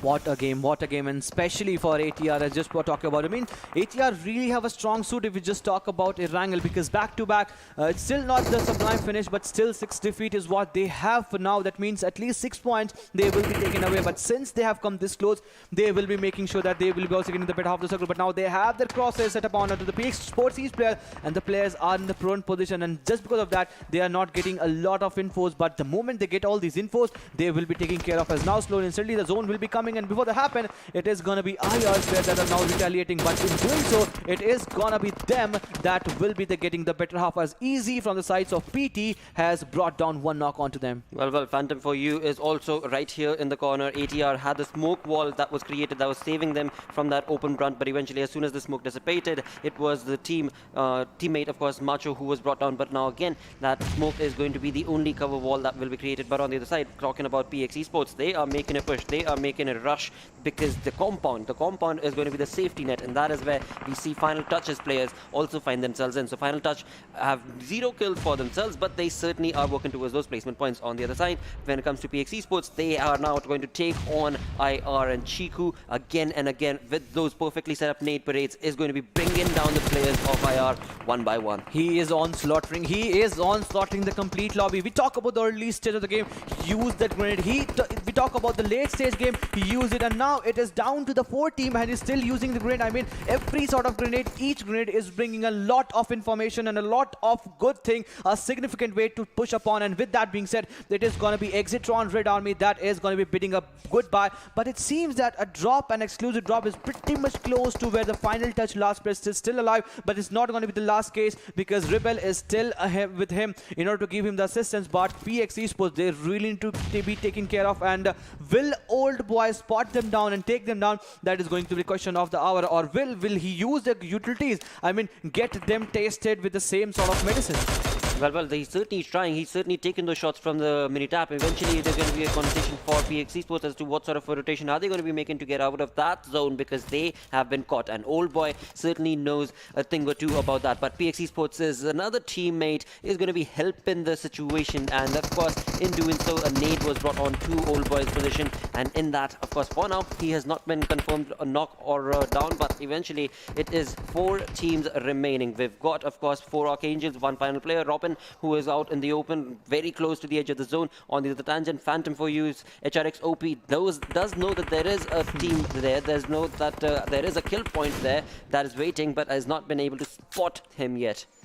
Head has been blown away, but certainly the helmet has been blown away. Head is still there. I mean, that's what I wanted to say. That means he has received a lot of shots from the side of PX Esports, and PX Esports are certainly doing good. And Old Boy 24 has been taken down. That means the player that really had a compound, that really had the fortified area, has now been pulled down. PX Esports again coming in. 7 plus 3 plus 2 plus 1. That makes a total of obviously 13 is what the kill stands for the moment for PX Esports. Can they get one more chicken? But not doing so, that eventually is not going to be taking away a lot of points, because they have already gotten 13 points, and getting the edge of the circle is what Chiku and the rest of the teammates want them from. But on to the other hand side, it is now going to be a time where Archangels are going to make a push. But again, Showman, PX Esports is just not stopping. But the moment I said, it seems that now there is one better team that might be pulling them down. Well, it was Phantom for UI who's jumping into the arena with 3 teams remaining. Final Touch is also playing their cards to perfection. Rebel has been able to retaliate against the positioning from the side of Phantom for UI, and eventually it is going to be the compound that is in control of Final Touch. But what sort of a playstyle are they going to be creating, because PX Esports have reached the gates? Exactly. Now Nier goes down. That grenade right spot landing onto his lap. One more revival. That means the time is losing. The clock is ticking. We are heading towards the last circle of this day for Erangel. And what a match it has been. Now PT coming into the fight and taking one more knock. And this is going to be an even affair, as now the 3 players standing from the sides of PX Esports are really making it tough. PX Chiku with one more grenade takes down one more player from the sides. And this may be a dead end for the sides of FT, as now they are being charged upon with multiple direction, multiple teams. With Iman going down, the grenade is certainly working in terms of obviously Chiku. I mean, how many grenade does he have in his bag? That's just uncountable. That is uncountable. And so has been the kill number. 8 kill is what he is standing for the moment, and the aggression is completely shown right off the bat. The intention is there. The team needs that chicken. The team need all these kill points, and Showman giving the important cover fire to Chiku. He knows the importance of Chiku. He knows the important gameplay that Chiku comes in. With that being said, it is going to be an important task for them, because Chiku is now holding this important compound, which has most importantly the zone into it. Most certainly working in team PX Esports' favor, but now of course Chico is the man who is certainly going to be aggressively pushing against the players of Phantom for UI. And Phantom for UI is also looking at a 4-man strong army, have been able to confirm kills for themselves, but again the nade parade does not stop from Chico, and in doing so, some perfectly set up situational awareness is what is going to be required from the side of course, Phantom, because it is turning into a 3v1 situation, almost a 4v1 situation, where the team of Phantom for UI are going to be able to retaliate. But what a play that was. Chiku has been brought down to his knees, and eventually that is not looking good. He has gotten a lot of damage. He is not yet knocked, but it seems like the health department is certainly missing for the side of Chiku. Indeed it is, but the right moment, the right point, he did got that first aid into it coming space. But the most important thing is that Chiku is getting that cheeky angle. There is a lot of multiple windows. There are a lot of multiple balconies from both ends where he can get the things off, but he is using the utilities to its perfection. I mean, every sort of utilities now he is doing the things with all those Molotovs, and he has certainly been the man in the form. And with Chiku, one more knock. This time it is Molotov. This time it was not grenade, but certainly working in his favor. Well, most certainly has been working in his favor with 8 kills confirmed for Chiku. This guy is unstoppable. But on the tangent. It is going to be Final Touch using this perfect opportunity to try and get themselves into the fight itself. And if at all there is a team that can throw away the dream from PX Esports, it could very well be Final Touch right here, where Old Boy are going to be trying to jump in along with its teammate, but will he be allowed to do so? No, he will not. It is going to be Chiku taking on the aggressive stance against the players of Phantom for you. One by one, the entirety of Phantom Esports has been, well, Phantom for UI has been eliminated pretty much. Showman puts the final nail in the coffin and with that it is a good buy for Final Touch, but in all this situation it is going to be two players surviving from the sides, and it is even fair. If we just talk about the number advantage, no other team, no other players getting the numbers advantage. We're just aggressing towards the last stage of the game. It is the 29-minute marker, and this is going to be the end zone, and before that happens, it is going to be Chiku that is bringing that cheeky gameplay with this one final player. He takes it out, he wins it for PX Esports, and what a game. I mean, what a performance for PX Esports. It was him dominating in the first minute, it was him dominating in the mid stage, it was him dominating in the 28th minute, it was him eventually in the 29th minute of this PMCO Day 4 last Erangel. 3,212 damage, 35 total points, and what a match it was for PX Esports. 7th rank is where they're standing, and out of the total 20 kill, I guess 14 at least must be of Chiku. That is so true. That is so true indeed, because the play that was made from this dude was absolutely perfect, and that resulted in this team walking away with so many points. Such aggressive plays being showcased from the team that has resulted in, of course, this team getting themselves to the 7th position of the overall. But eventually, I mean, you talk about the way the day started off, it was just absolutely abysmal performance from Final Touch. As the day progressed on along, Final Touch was part of that final fight as well on the 3rd spot. Wow. So a comeback, so to say, certainly working in favor of this team. But with that, let's have a look at the MVP coming in from this game. It is going to be Chiku. I mean, 12 kills, 1533 damage. I mean, this is a complete stats of a whole team. One player getting close to 1533 damage, 12 kill, 1 assist, just the 596 healing done. A complete power pack performance is what we are getting to see from the sides of not only PX Esports but also Chiku. But we'll get more and more stats coming in, as now we have the top players from this match as Chiku. I mean, no two ways doubt about that. That is going to be obviously 12 kills all of a sudden. I mean, okay, fine. Showman with getting 5 was the number, and all of a sudden we are getting to see Chiku getting the 12 kills. And we just talk about that with the Arc. TT Arc, that Archangel. This was one team that we have to talk about. That 330 meter, how often do we get to see in a game of Erangel? I mean, this is one team that has also showed their prowess in today's gameplay. Well, along with that, another wonderful thing that happened towards the edge of that zone, when it was, of course, IPGX who were trying to get in towards that area. It was, I believe, 4 Archangels itself who did steal the Tesla away from Dictator itself. So, I mean, it's not about what sort of a game style or what sort of a play style, but it was more of just one of those comical things that you see in the game, and that's certainly going to be sticking in my memory for a while. Same can be said for Thundercloud's yesterday's Paradise Resort dance, right? Because all of these are memories, all of these are just perfect memories. Exactly. Now, talking about memories, PX Esports, as the day started off, was on the 26th spot.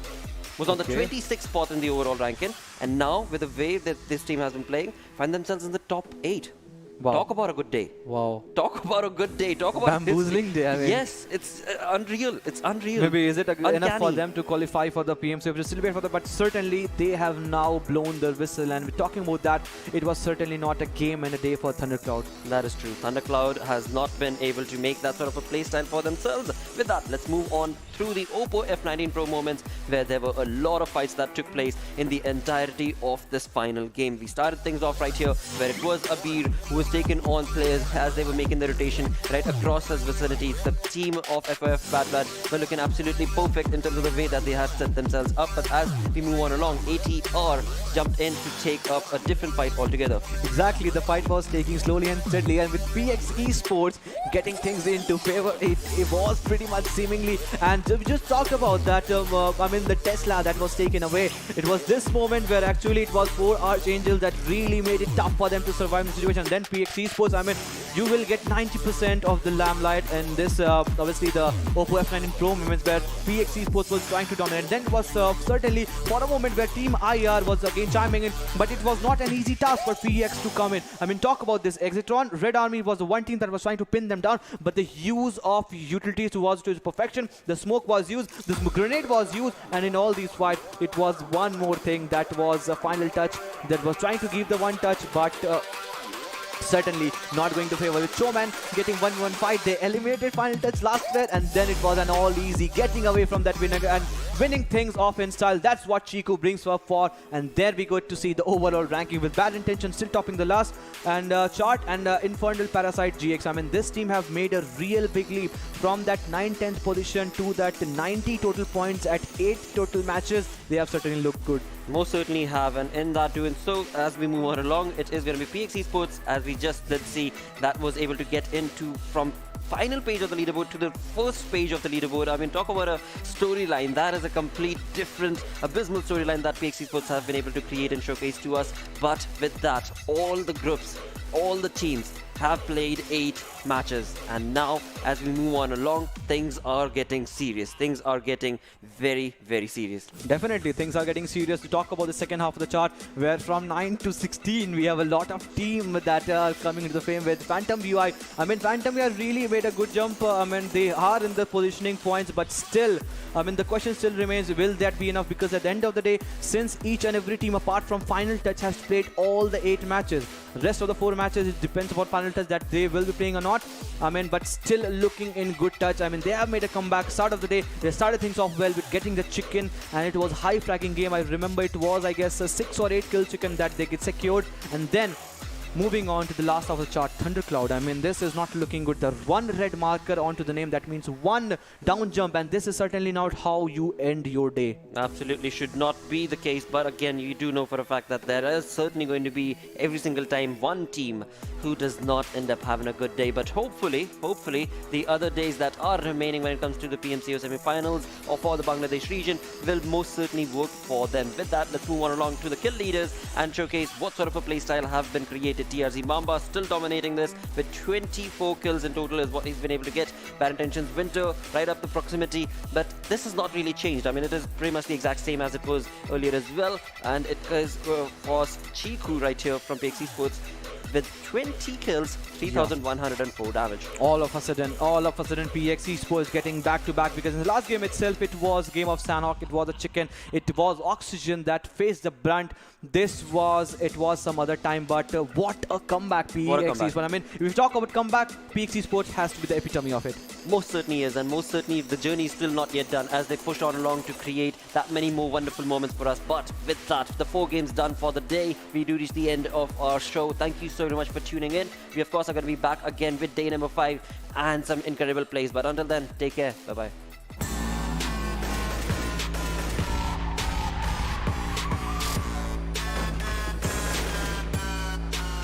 Here we go now.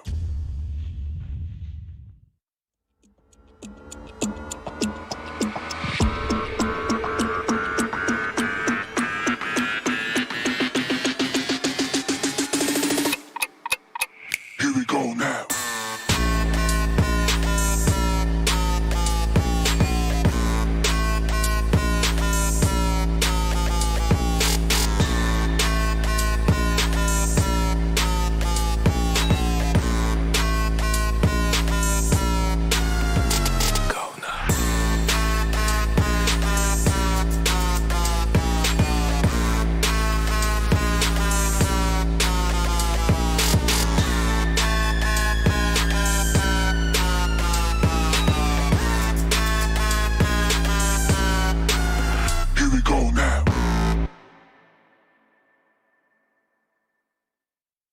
Here we go now.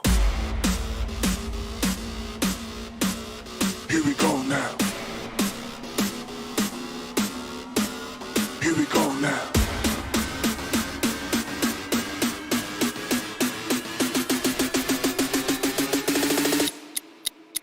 Here we go now.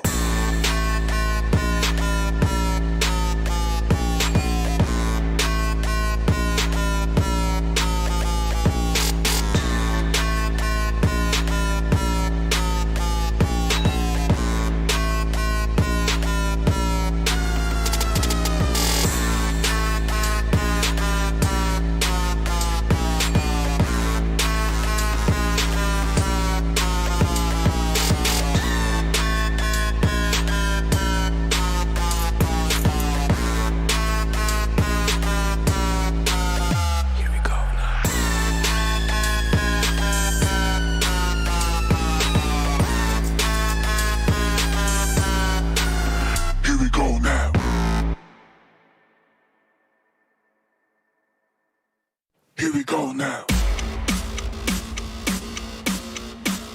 Here we go now. Here we go now.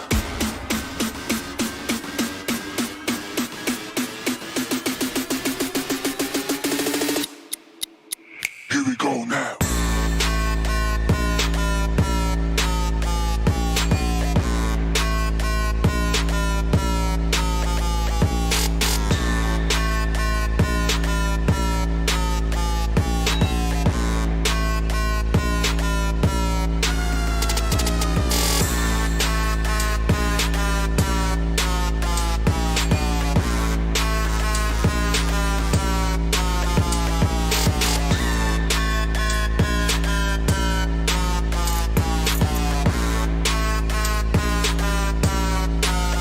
Here we go now.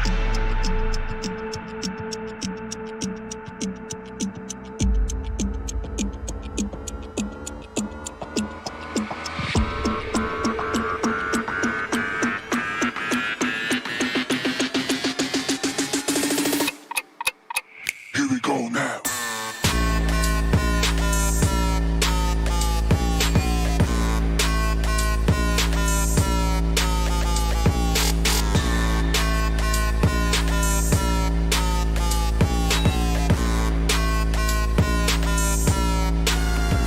Go now.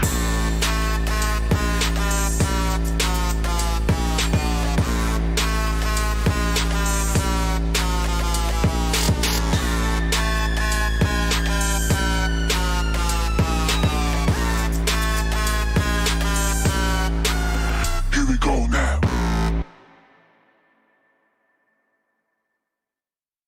Here we go now. Here we go